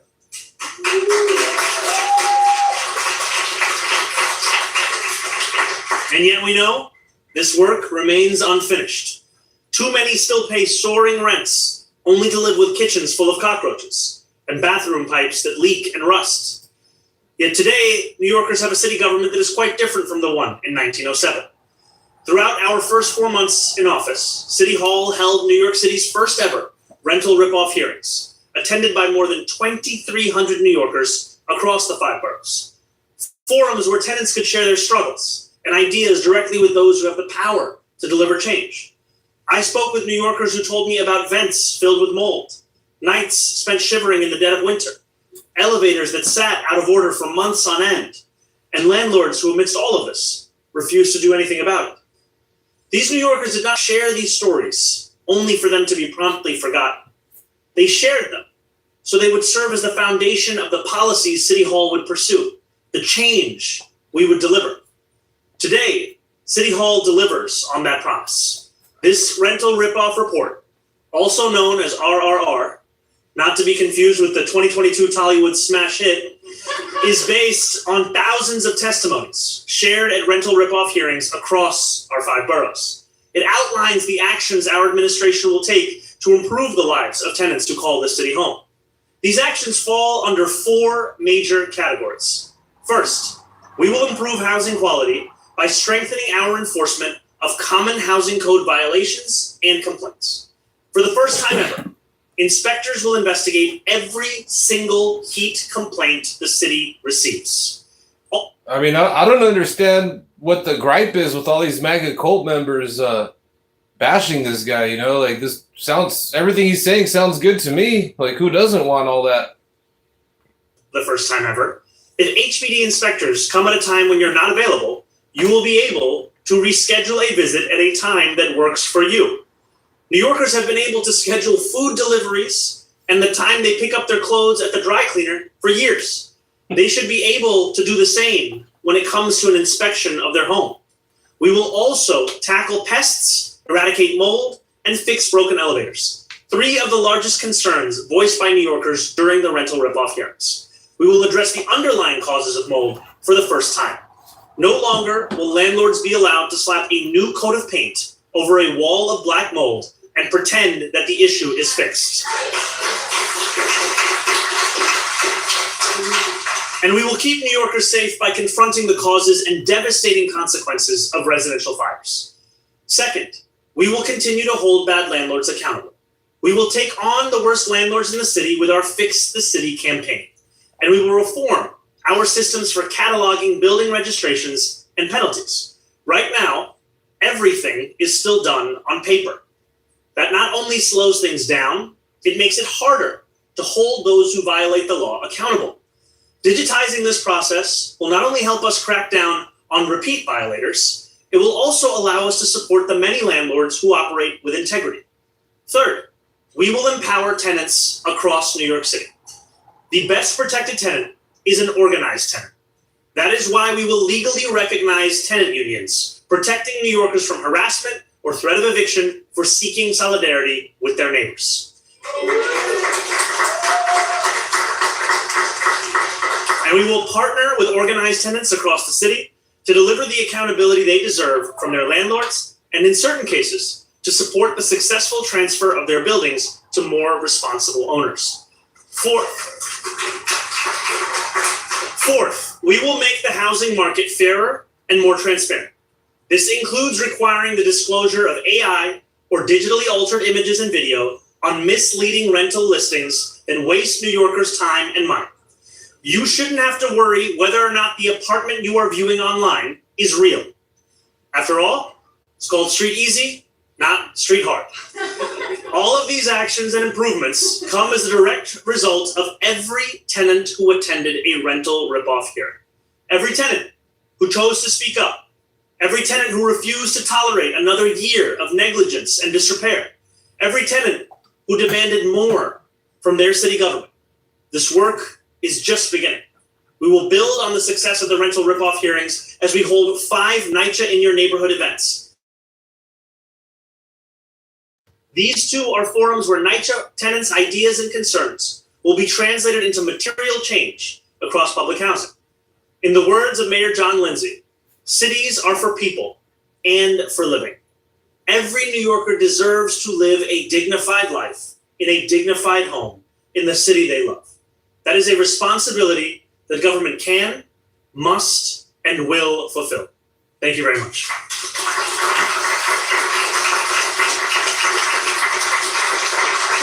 Thanks, everybody. My name is Sia. I'm the director of the Mayor's Office to Protect Tenants. And thank you so much to Mayor Mamdani for the opportunity to hold these hearings across the 5 boroughs, and to the many New Yorkers who were welcome to the governing table here with us. And thank you to the Tenant Museum. I love this museum. I really am grateful to be here.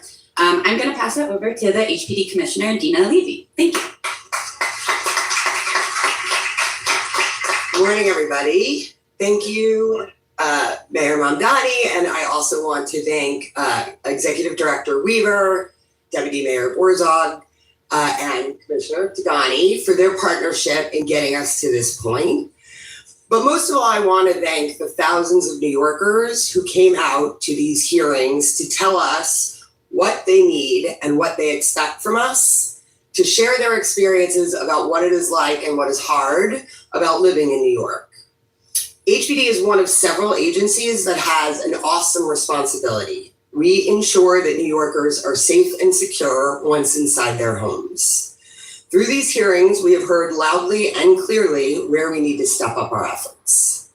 As the mayor said, the report outlines a series of changes in the way we will be doing business.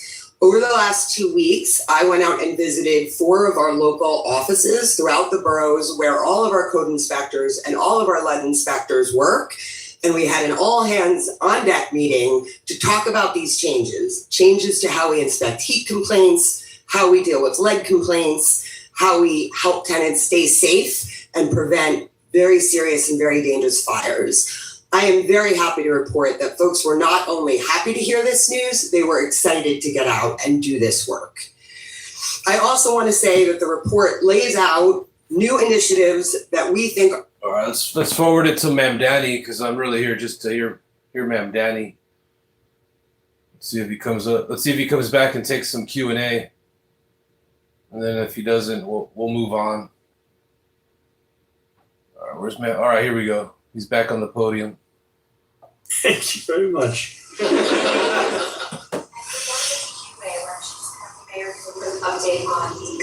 Yes. So just before we start any questions, I do want to talk about the air quality. As New Yorkers can see, and in some neighborhoods, as New Yorkers can smell.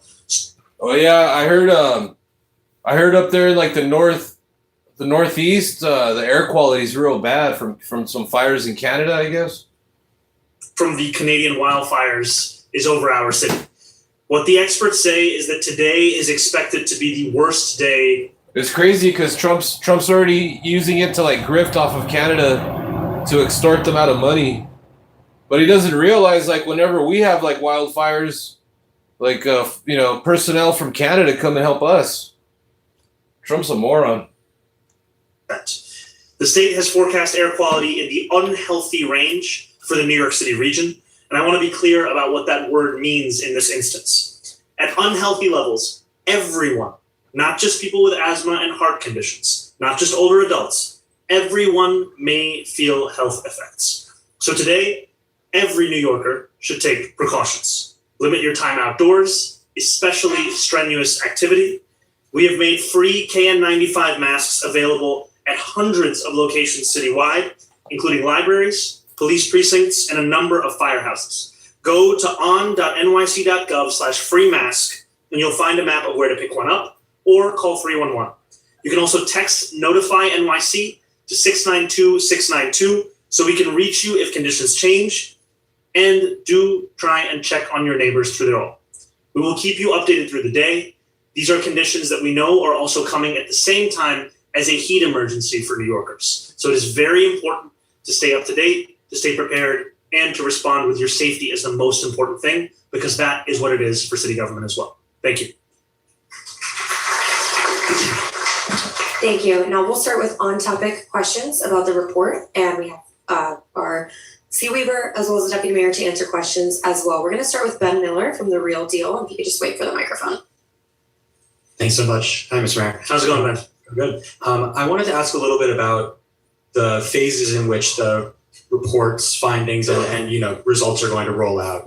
There's a good legend in it that said, some of these are administrative, some of these are legal, some of these are going to require city council buy-in.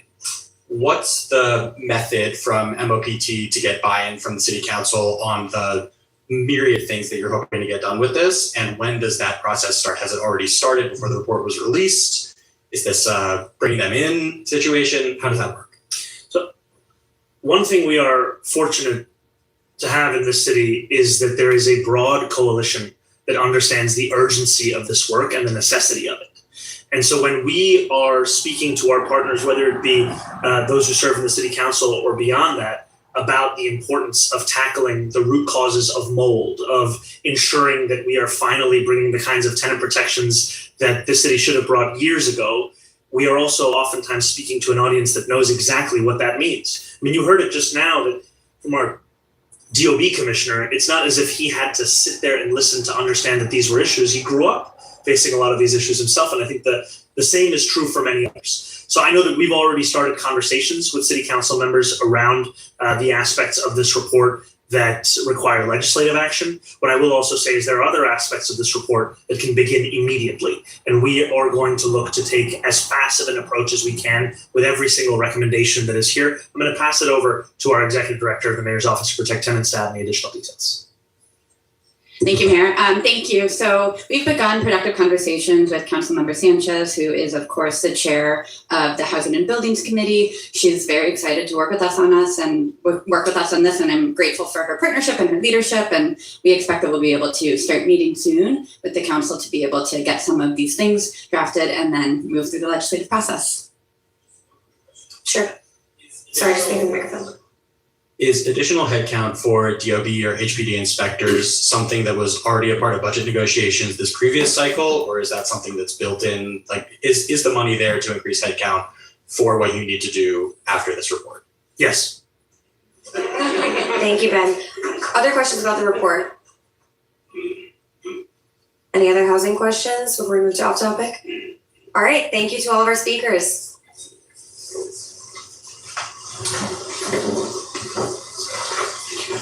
We're going to start with Andrew Stiff from NBC.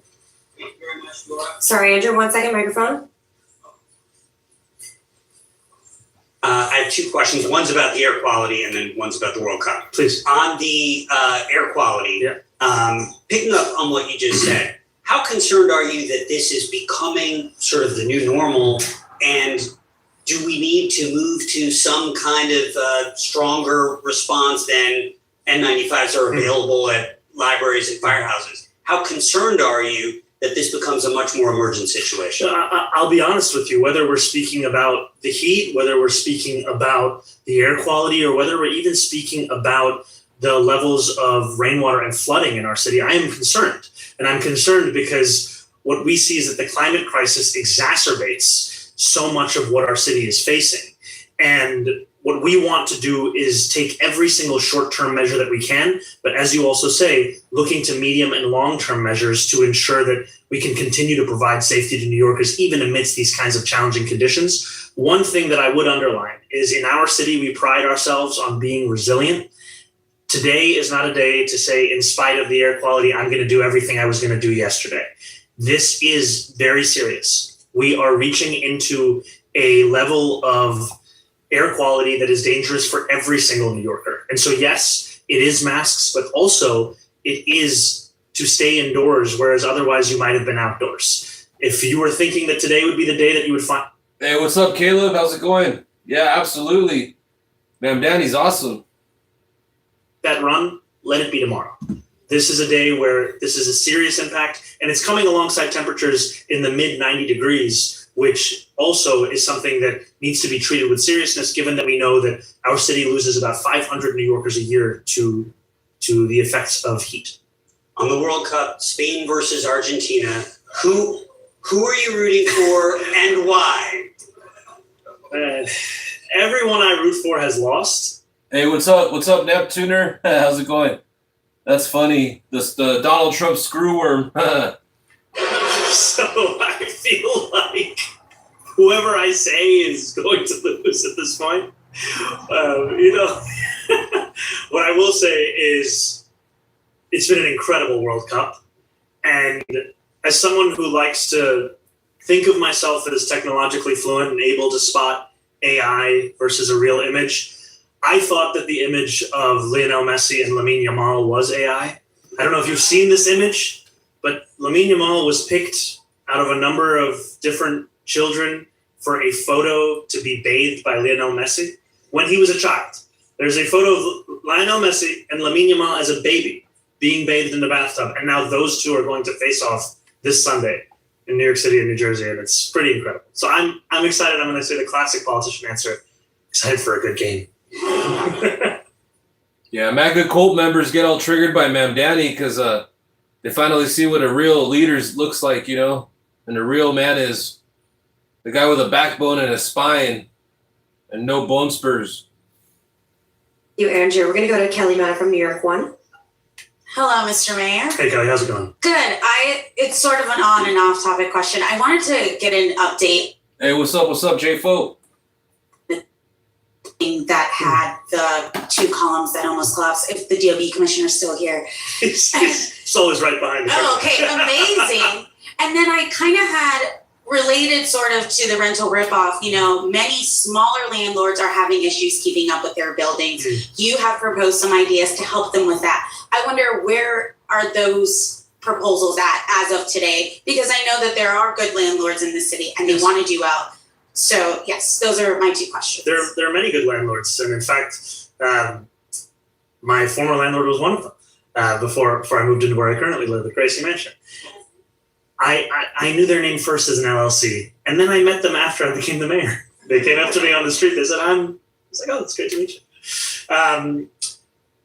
So one of the things that we have heard from landlords, especially landlords of affordable housing, is that the skyrocketing cost of insurance has been a real burden for them to be able to keep up with. I think we've seen estimates that go beyond even 100% increase for the cost of insurance. And so I really want to credit our deputy mayor for housing and planning for spearheading the creation of a first of its kind city-backed insurance fund that will invest $100 million over 3 years to provide landlords with a far more affordable option to insurance costs that then make it much easier for them to maintain their buildings and actually move forward on the maintenance of these buildings and being stewards of these buildings. And this comes back to the fact that when we talk about an affordability agenda, we're not picking and choosing as to who it's for. We're looking to address costs for every New Yorker, and that also includes insurance costs for landlords. I'm going to pass it over to Deputy Mayor Bozarg to add details on the Hey, what's up, Bear? That's pretty cool. Your family has oil wells on it. Don't let Trump find out. He'll come and invade you. To the Pfizer building. As well as if there's anything else. Yeah, I'll just add, in addition to the city-backed insurance program, the housing plan that we released block by block does have a series of other initiatives that are really aimed at helping to bring the operating costs for buildings down. Initiatives like tools, and happy to share more details on that. But a lot of it is in the housing plan. On the Pfizer building, Let's see if Ma'am Danny comes back. All right, here he is. To reopen the street and lift the vacates on surrounding buildings. Thank you, Deputy Mayor. All right, we're going to go to Janaki from Politico and then Tammy Facciolo. Hi, Mr. Mayor. Hey, Janaki, how's it going? Good. So I have 2 questions. First, I want to know, are you willing to veto council legislation that's expected to come up for a vote? Look how Look how Mamdani answers all the reporters with respect, dignity, and grace. He's over, unlike the orange turd, he's over there running away from reporters. Mamdani over here answers every question. That would give public school teaching assistants one-time lump sum payments. I know you've expressed concerns about that bill. And then my second question on air quality. You recently signed an executive order protecting workers amidst extreme heat. Do you think those same workers should have protections when the air is unhealthy? So we believe that workers should have protections at all times. And we have sent out guidance across the city for the actions that employers as well as city agencies should be taking at this time, because again, we're talking about an air quality index that is now into the unhealthy for everyone. And we know that there are some New Yorkers who have the luxury of making a choice as to where they want to spend their time. There are others for whom their work site is outside. And so we are making sure that Mamdani's done more of this press conference than the orange turd has done his whole life. that is something that is being clearly communicated across city agencies, across our city as well. To your first question, I want to first just underline the importance of paraprofessionals in our city and our education system. The work that they do is critical. I've also said that I believe that this is a matter that is best treated at the bargaining table, and we will see what the city council does, but those are my thoughts on the matter. Thank you. We're going to go to Tammy Faciola from the Judge Street Journal and then Haley from the Post. Hey, Mayor. How's it going? Good. I like the color combo. Thank you. Got a campaign question. Okay. I know you made it clear you're only going to weigh into the city races that you've already gotten involved in, but I have one about New York 17 and your old friend from the New York Assembly, Mike Lawler. You know him pretty well, perhaps better than a lot of Democratic operatives. I'm curious, what do you think is the key for Democrats to winning that race this cycle?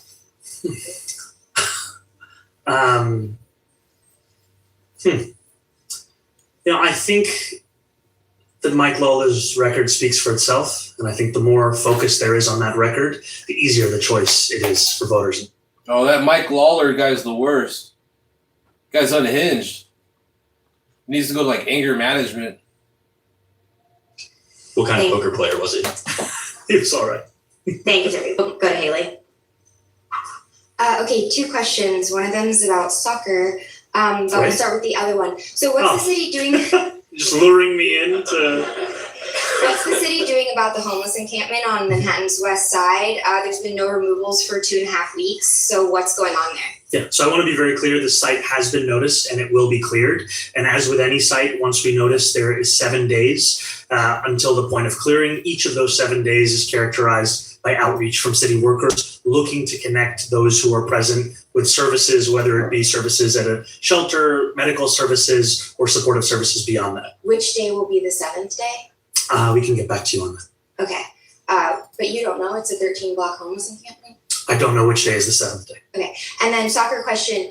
So we thought you were holding a pickup soccer game, but now you're saying the air quality and heat is too bad, don't go outside, don't stress yourself. So is that a bad example? Oh, what, a pickup soccer game? Oh, this evening? That's going to be indoors. Not, the game is not going to be played indoors, but we'll just be gathering. Oh, so there's not a pickup soccer game? We're going to be having people indoors at Gracie Mansion to celebrate the end of this event. Thank you. All right, we're going to take one more question from Josie at the Daily News. Hi, Mayor. How are you? How's it going, Josie? Good.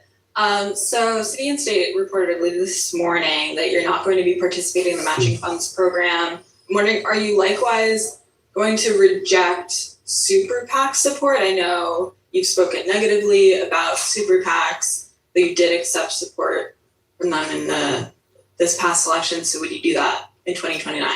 I'll be honest with you, the only decisions I've made when it comes to 2029 has been the ones that we have to declare with the Campaign Finance Board at this early stage. One of those, as you said, is whether or not to participate in the Matching Funds Program. The Matching Funds Program was critical in my race to becoming the mayor of our city. What we also saw in that same race was the amount of money that was spent in opposition to our campaign far dwarfed what we were able to raise and spend through the program. And so this is a decision we've made to look to narrow the gap between the resources that we would be able to raise and spend and those that we know will be marshaled in opposition. So you don't think you'll have rich people on your side in 2029? I don't know who I'll have on my side in 2029. I just hope that the work that we do between now and then speaks for itself. And then I had a second question. If the city council passes this pay raise bill, I know you said you won't accept. I will not accept a pay raise. Can you just elaborate on why? I haven't knocked on anyone's door in New York City and they've said their concern is that the mayor makes too little. So Thank you, everyone. That's not my concern either. Thank you. It won't be mine. All right, that's the end of Ma'am Danny's press conference there. Let's go check out some highlights from Capitol Hill. See what's in here real quick though. What up, everyone? Hope you guys are all having a good Friday night. Thanks for tuning in. All right, let's go see some highlights from Capitol Hill from the last few days. Let's see here. Let's check out this dude. All right, this is titled "Blatant Pay for Play." DeSaulnier accuses Trump of corruption over big tobacco donation to MAGA Inc. All right. Thank you, Mr. Speaker. I rise today to express my outrage about the recent FDA regulatory actions on e-cigarettes. On April 30th, Reynolds American donated $5 million to MAGA Inc., a Trump-backed super PAC. In the following 8 days, the president dined with top tobacco executives, and the FDA issued guidance making it easier for tobacco companies to sell flavored e-cigarettes. In 2024, 1.63 million middle and high school students in America used e-cigarettes, and nearly 90% of them used flavored products. The tobacco industry is openly paying to advance policies that will addict the next generations of young people to nicotine. I urge my colleagues to join me in condemning this blatant pay-for-play corruption and the harm it will inflict to generations of young Americans. Thank you, Mr. Speaker, and I yield back. The gentleman yield. All right, let's go check out. We'll always evolve. All right, this is a highlight from a hearing that happened for a Trump nominee for like the assistant to the Treasury. This is titled Hassan asked Trump nom, "Do you think that grocery prices are too high for American families?" All right, here we go. Biden. All right, this is from a Senate Committee on Finance holds hearing to consider pending nominations. Good morning to the nominees and congratulations. Member Wyden, good morning to the nominees and congratulations on your nominations and thank you and your families for your willingness to serve. I'm going to start with a question that I ask every nominee these days.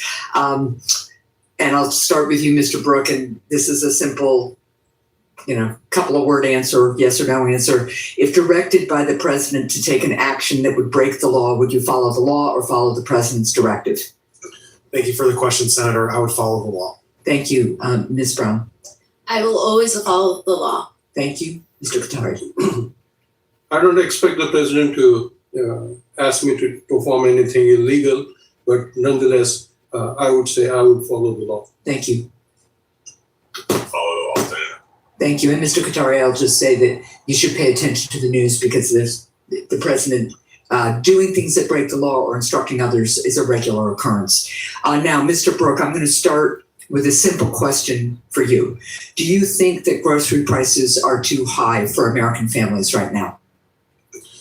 Thank you for the question, Senator. It's been a huge priority at the Treasury Department and for the administration to bring more affordability to the economy writ large. Core inflation has been coming down. We saw a good 0.4% decrease in headline inflation. But do you think inflation. the grocery prices are too high right now? Thank you for the question, Senator. I think we're going to continue working every day to make everything more affordable. Look, for Americans. I am concerned that both you and Secretary Bessent won't just acknowledge that people are really struggling right now in this country with things like grocery prices. The Joint Economic Committee has found that Americans paid $310 more for groceries in President Trump's first year compared to 2024, and grocery prices are now more than 4% higher than when President Trump took office last year, and you should know that. Now let's go to what I hope is an easier question. Do you think that gas prices are too high for American families right now? Well, thank you for the question, Senator. We saw a 9% decrease over the past month, and we're working every day to try to lower prices. Again, so here are the facts. The Joint Economic Committee found that Americans have paid $56.4 billion more for gasoline since the start of the president's war with Iran. That works out to an additional $477 for an average family. So it is absurd to me that you and Secretary Bessent and President Trump can't even say, yes, gas prices are too high. Headlines this morning in some parts of the country, they're over $5 again. That's too high, along with all the other costs that are going up for America's families. Ms. Brown, a question for you. Fentanyl trafficking into the United States and scam compounds in Southeast Asia that target Americans both depend on sophisticated international money laundering networks, including criminal networks tied to actors in China. What would be your strategy for using Treasury's relationship with finance ministries, with central banks, and multilateral organizations to increase international action against criminals that harm Americans? Thank you, Senator, for that question. And I appreciate the question. As you know, during the G20 presidency this year, which America is leading, as well as part of the G7, which we have the presidency for next year, financial fraud and financial crime is an important part of the dialogue that we're having with our G20 counterparties. And so this is something that is critical to the secretary, critical to the president, and we've really made one of the cornerstones of the dialogue that we're having along our G20 partners. I appreciate the dialogue.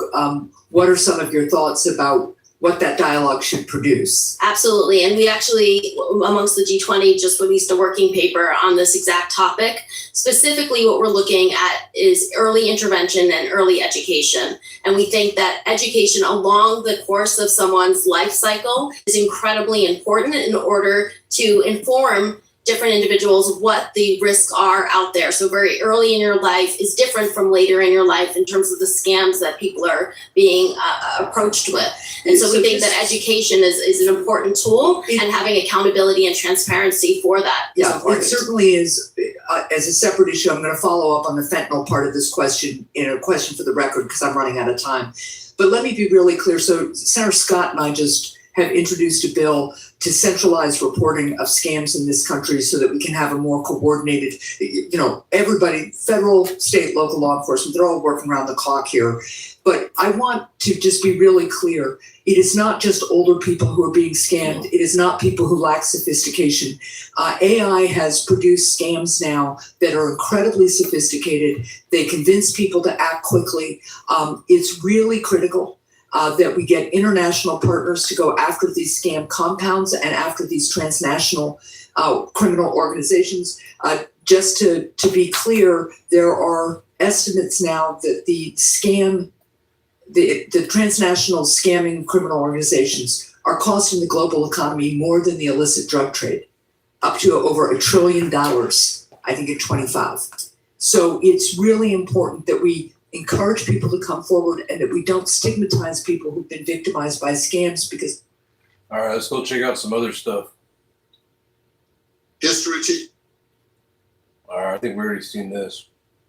All right, let's go check out, you know what? Let's go check out that Mark Wayne Mullen press conference. I haven't seen that yet.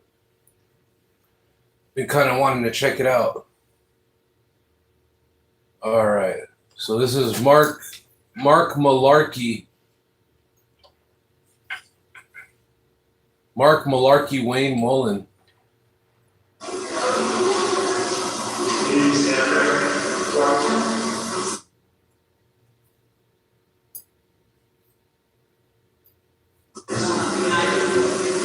I think he stands on a milk crate because he's like 4'5".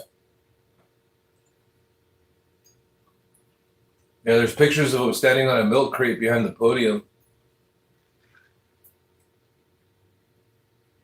He needs to go back to being a plumber. Now, where is this guy? Oh, here he is. All right, let's see what this clown has to say.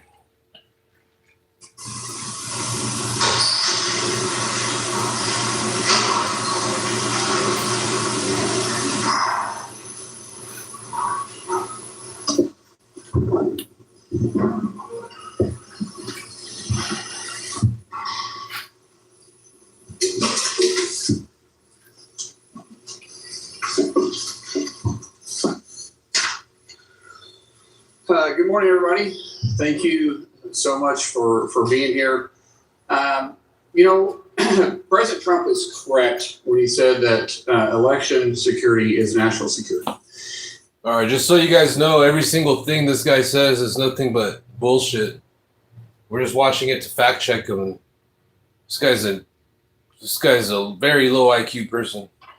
One of the greatest privileges I have is being Secretary of the Department of Homeland, and part of that is that we secure our elections. Now, it surprised me when we first started getting in and digging into the elections, and this isn't about rehashing the 2020 election. This is just exposing what took place and to make sure it never happens again. And there's some really easy steps that can be taken to secure our elections. And it shouldn't be a partisan issue. This should be something that every American, regardless if you're a Republican, you're a Democrat, you're an independent, you're a libertarian, regardless if you live in a blue state or you live in a red state, everybody should know that their vote counts. If we have individuals that are voting that shouldn't be, it cancels out someone that should be. So I want to go through some things in a little bit more depth than what we were able to expose last night, because President Trump, he hit the highlights, and those should be scary for everybody. What we're going to do is dig in just a little bit deeper, and then we'll take some of your questions. So first of all, Department of Homeland Security, we've identified 250,000 non-citizens registered to vote in just 4 states. Mind you, we have 46 other states. And just 4 states, we've identified 250,000 non-citizens registered to vote in California, and Pennsylvania, New Jersey, and Nevada. We also worked with proactive states to identify 28,000 non-citizens on their voter rolls, plus 400,000 individuals that are still registered to vote that are deceased. Now, these 23 states, they proactively worked with us on the SAVE program. That's Georgia, Ohio, Tennessee, Texas, North Carolina, Idaho, Alabama, Missouri, Louisiana, Kansas, Arkansas, Wyoming, Montana, Iowa, Florida, South Dakota, Indiana, Arizona, South Carolina, Utah, Nebraska, Michigan, and my great home state of Oklahoma. What's interesting to me is we're getting pushback from activist judges that are saying that, hold on, the SAVE Act or the SAVE program, they are trying to put a stop to. Currently, because of the SAVE program, we have a pending appeal because activist judges are saying, what? They don't want to secure our elections? Once again, how is this a part of a partisan issue? This shouldn't be a partisan issue. This should be that any judge and any God-fearing individual that loves this country should want to make sure that our elections are secure. And we have created inside DHS the SAVE program that allows states to proactively look at their rolls. And so when you have 278,000 individuals that are non-citizens registered to vote, plus 400,000 that have already been identified just in 23 states, what can we find? We have all 50 participating with us. We know, talking about our machines, we know for sure that our foreign adversaries, not our allies, foreign adversaries have parts that are vital pieces in our voting machines. We know that they can access what they consider the key to the back of these machines. We know that they can change voter registration and your vote. We know it's possible. There's not a question, not even for debate.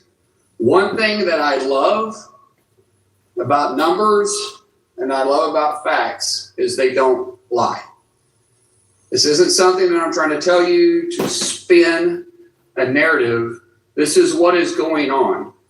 And what we are saying is that every state should partner with us to work to secure this. Once we identify the problem, everybody should be informed. Working with Secretary Lutnick, we are going to make our security enhancements mandatory, meaning that if these states want a grant and they want to be reimbursed to work or to run federal elections, they're going to have to implement security issues.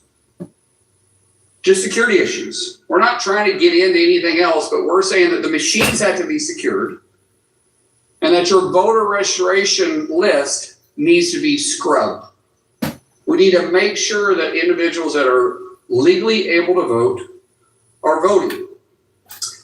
We know that Iran hacked our state voter files and attempted to compromise, is the best word I can use, our systems where military members used to vote. So we're working with Secretary Hegseth and the DOW to safeguard those systems and protect our military voters.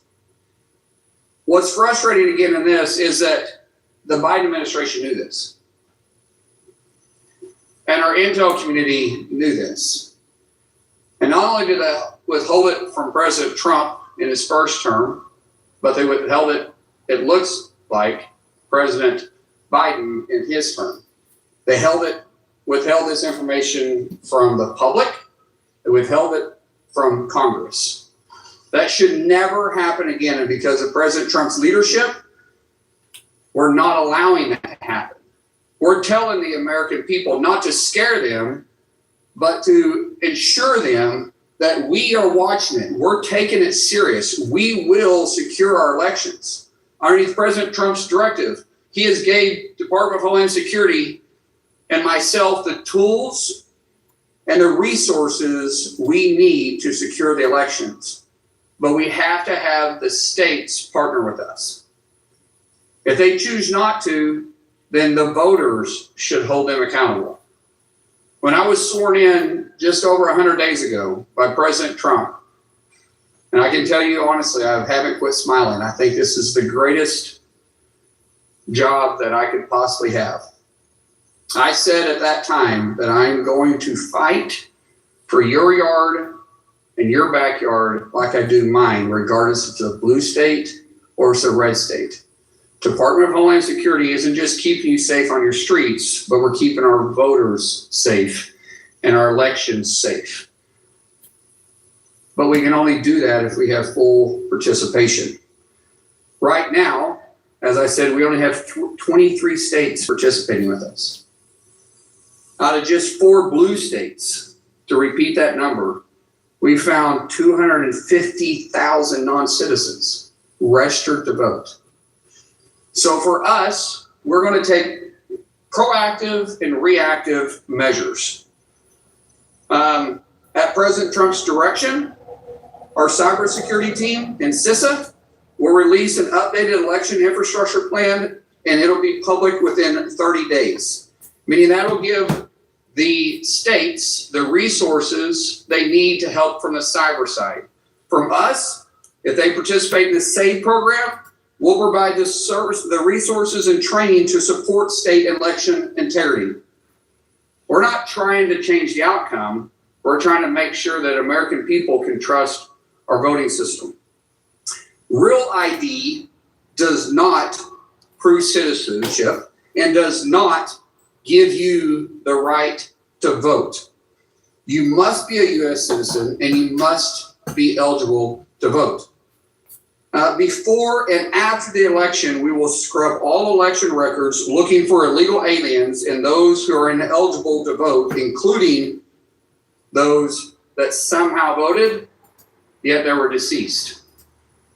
If you're illegal and attempted to vote, or you tried to vote illegally for someone else, we will find you and we will charge you. Illegal voter registration and illegal voting both carry penalties up to 5 years in prison and up to $250,000 in fines. We will pursue maximum pressure on this. To let you know, we will be proactively looking at early voting, and then after post-election, we will continue to scrub all those that did vote. Those states that don't participate with us, they have public records of those that voted, which is where we found the 250,000 from the 4 states that don't participate with us. We will go through those records one by one, and we will pursue everybody. We will make sure that people know they can trust our elections. If states want the grant funding, to recap, they must secure the elections. I want to thank President Trump's proactive approach to this.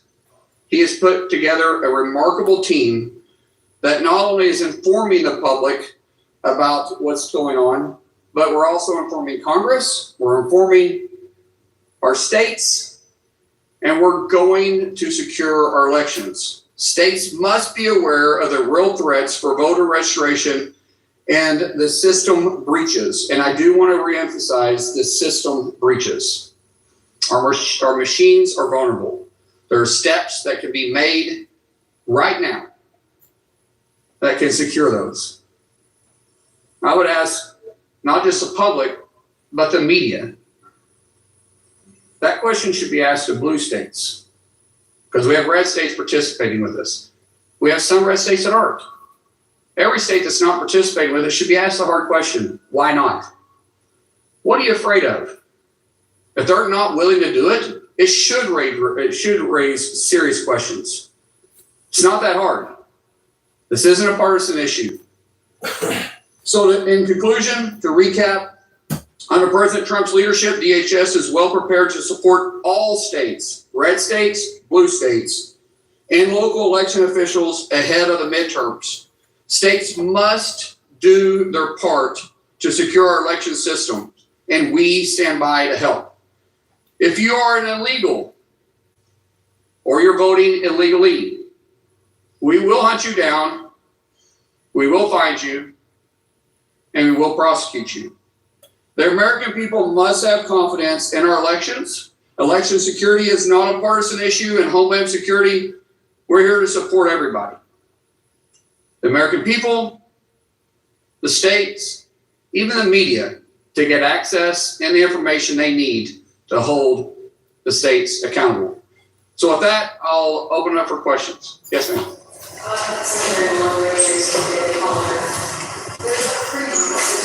I think I like to say the call Reverend David Neal. There's not 3 months of midterm elections. I'm sure people are watching President Trump's speech last night, watching the remarks today, and they're feeling uneasy about asking them about the midterm elections. Can we ensure that the midterm elections will be secure? First of all, great question. Thank you. When we start talking about can we ensure that the midterm elections are going to be secure? Yes, we absolutely can build confidence in the American people, but the states have to do their part. I will tell you, if the states that choose not to participate with the state program and they choose not to participate in securing the elections, we will make sure that we make those states a priority to look at who voted in their states and hold then the election officials accountable. If the election officials, once we gave them the information they need to secure their elections, and they chose not to, then those individuals can also be held accountable by fines, by penalties, and even, depending on how far it goes, prison time. Let me get a follow-up question and I'll get it to you guys. Hold on one second. Yeah. Secretary, the president has mentioned that there are elected officials who cover this stuff. Do you have an estimate of how many There's no question the intelligence community from the FBI, CIA, and even other places within DHS, not underneath President Trump's leadership, but that was underneath the Biden administration, kept it from President Trump and the American people in Congress. We are currently going through those lists. We will hold each one of them accountable. Some people aren't here. Some people are no longer in the agencies. Those that are, we will be held accountable. Those that abused their role in this will definitely be held accountable, because there is no excuse if you purposely disobeyed the law and you purposely went around statute, then you have an accountability. You have a legal reason to be held accountable. Yes, sir. Yeah.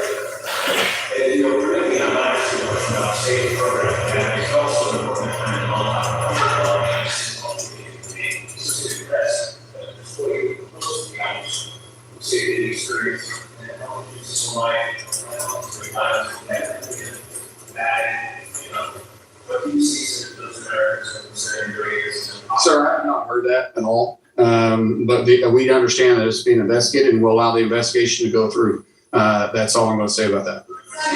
Yes. Thank you so much. Karen Castronova from. I got back here. Thank you guys. Karen Castronova from Lindell TV. Thank you so much for doing this briefing today. Is there any analysis on what went wrong with CISA in 2020 and the premature analysis that it was the most safe and secure election? It's now been revealed that obviously it was not. Will Chris Krebs or anybody that was involved in that premature analysis be held accountable? Everybody that purposely misled the American people, abused their power and their authority, and decided not to continue doing their job will be held accountable. What does that accountability look like? I don't know. Is it criminal? We'll pursue criminal charges. If it is not criminal, we'll make sure you never work for the federal government again, and you never have the ability to have a clearance again. Yes. Right here. I will look this way next, I promise.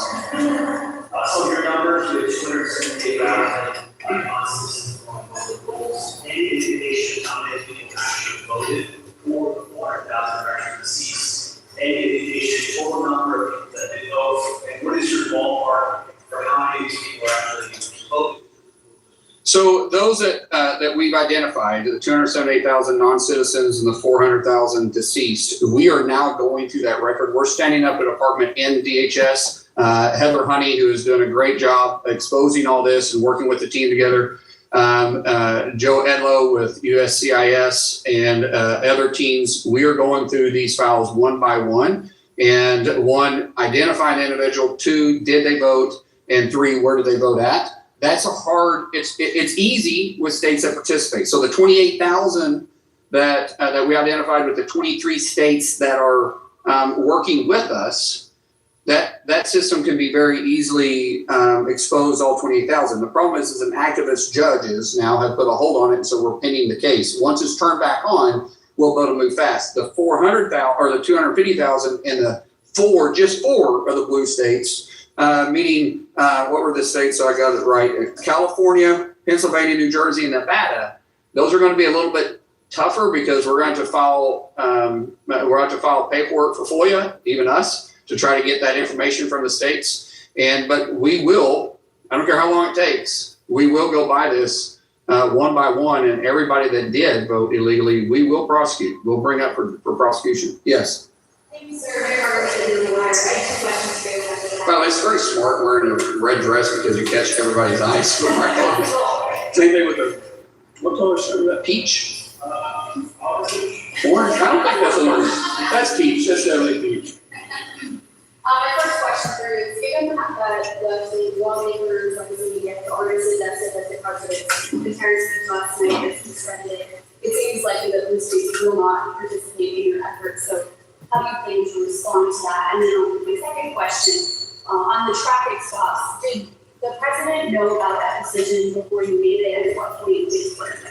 Yeah, so first, let's talk about the major networks not willing to carry the President of the United States address to the nation on election security. How shameful is that? I think it was ABC, NBC, and I don't know if CBS, did CBS carry it? Anyway, CBS carried it. So ABC and NBC not carrying that, why? What are they trying to cover up? Why wouldn't they want to inform the American people? Why are they calling themselves a news outlet if they're not actually trying to put the news out there? We wasn't giving spin on the election. The president wasn't trying to relitigate what happened in 2020, although he definitely could at this point. The president was giving facts, what we have exposed, what the Biden administration covered up, what the intelligence community held from the American people, Congress, and the executive branch, and we're putting it out there. And yet, two major networks didn't want to cover it. I think the question really should say why. Because they sure covered the other part of it when they were saying that it was the most secure election ever. What facts did they have? Because they didn't have facts. They were taking someone's word for it. President Trump gave facts. Today we're getting facts.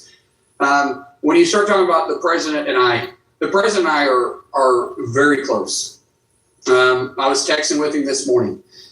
He and I are there's no daylight between us and the enforcement. And in fact, we have ramped up our enforcement and our arresting illegals. Just to give you some numbers on this so everybody knows, and I want to get them correct, so I brought them with me. Last year total in 2025, we deported, now these are not including self-deportations. These are just ones that we had to go through, that we had to arrest, we had to go through the system, and we had to deport, and they tried to stay inside the country and they had no legal status to do it. 442,637 total deported last year in 25.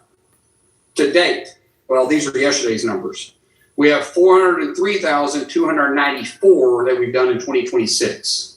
Our arrests are up. We're hitting single day records every single day. But what we've done is I've turned down the temperature of the stove to try to get it correct without boiling over.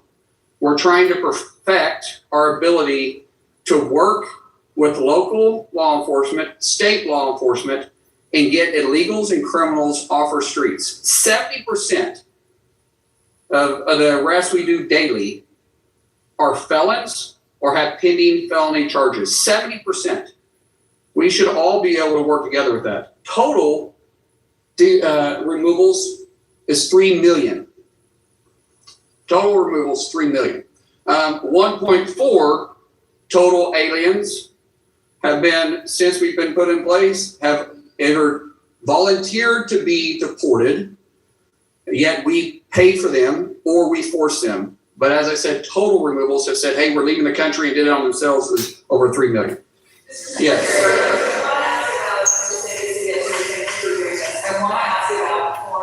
I'm sorry, who did you say you were? Yes. Well, thank you for covering it last night. Absolutely. I want to ask about foreign interference in our elections, but just first, since you mentioned turning down the temperature, what assurances can you give Americans that ICE officers will face consequences if they violate DHS's use of force policy? And who will make that determination? And can you commit now to making that determination public? Let me clarify. When I say turn down the temperature, when I turn down the temperature with you guys, we're turning up the heat on the streets. We're out there working harder than we ever have because we've empowered our law enforcement to do their job. What I'm trying to do is remove us from the headlines every single day. But everybody will be held accountable. I don't pick and choose which laws I'm going to enforce. I enforce our nation's laws. That means I'll enforce it with our own agency, and I'll enforce it with the criminals on the streets. That's my assurance. Yes. Go ahead. And I saw you stand up. I'll get to you next. Go ahead.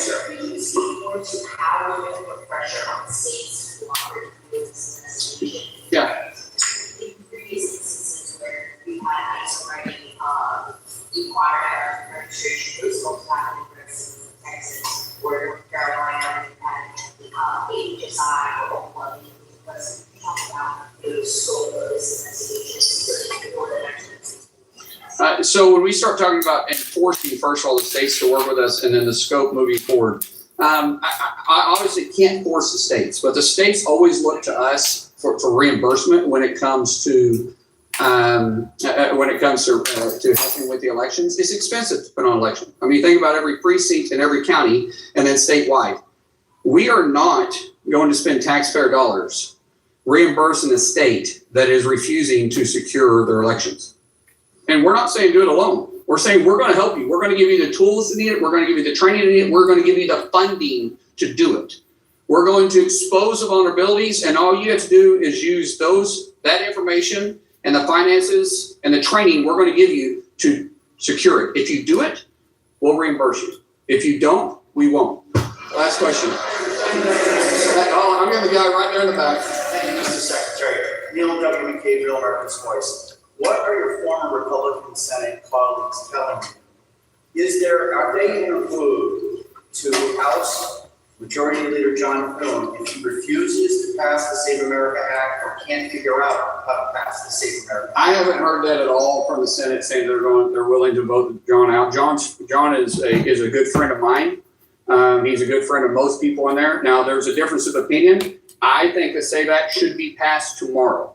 I think it should have already been passed. There's no excuse for it not being passed. However, he has a vote problem. There's a number. Leader Thune supports the SAVE Act. He voted for the SAVE Act when it came up during the vote of Rama. Except everybody controls their own card. And even I think the last time the vote came up, there was 49 that voted. Even if we did away with the filibuster, it still requires 51. So I know Leader Thune is working hard on that, but he's got a very, very difficult task ahead. Yeah. Let me just get it. I'm sorry. I told this guy with a paper I'd get to him, and then this is the last question. I have to do it. I'm so sorry. Yes. I'm just wondering if the officers involved in the Houston shooting, so the main shooting, are they still on administrative leave? Is that how long? Why any investigation that's going through, I don't care which law enforcement, I don't care if you're local PD, if you're county, if you're state, or if you're federal. When there's a shooting involved, standard practice is that individual goes on administrative leave while the investigation is going through. And we do it the same way. So thank you guys so much. Appreciate it.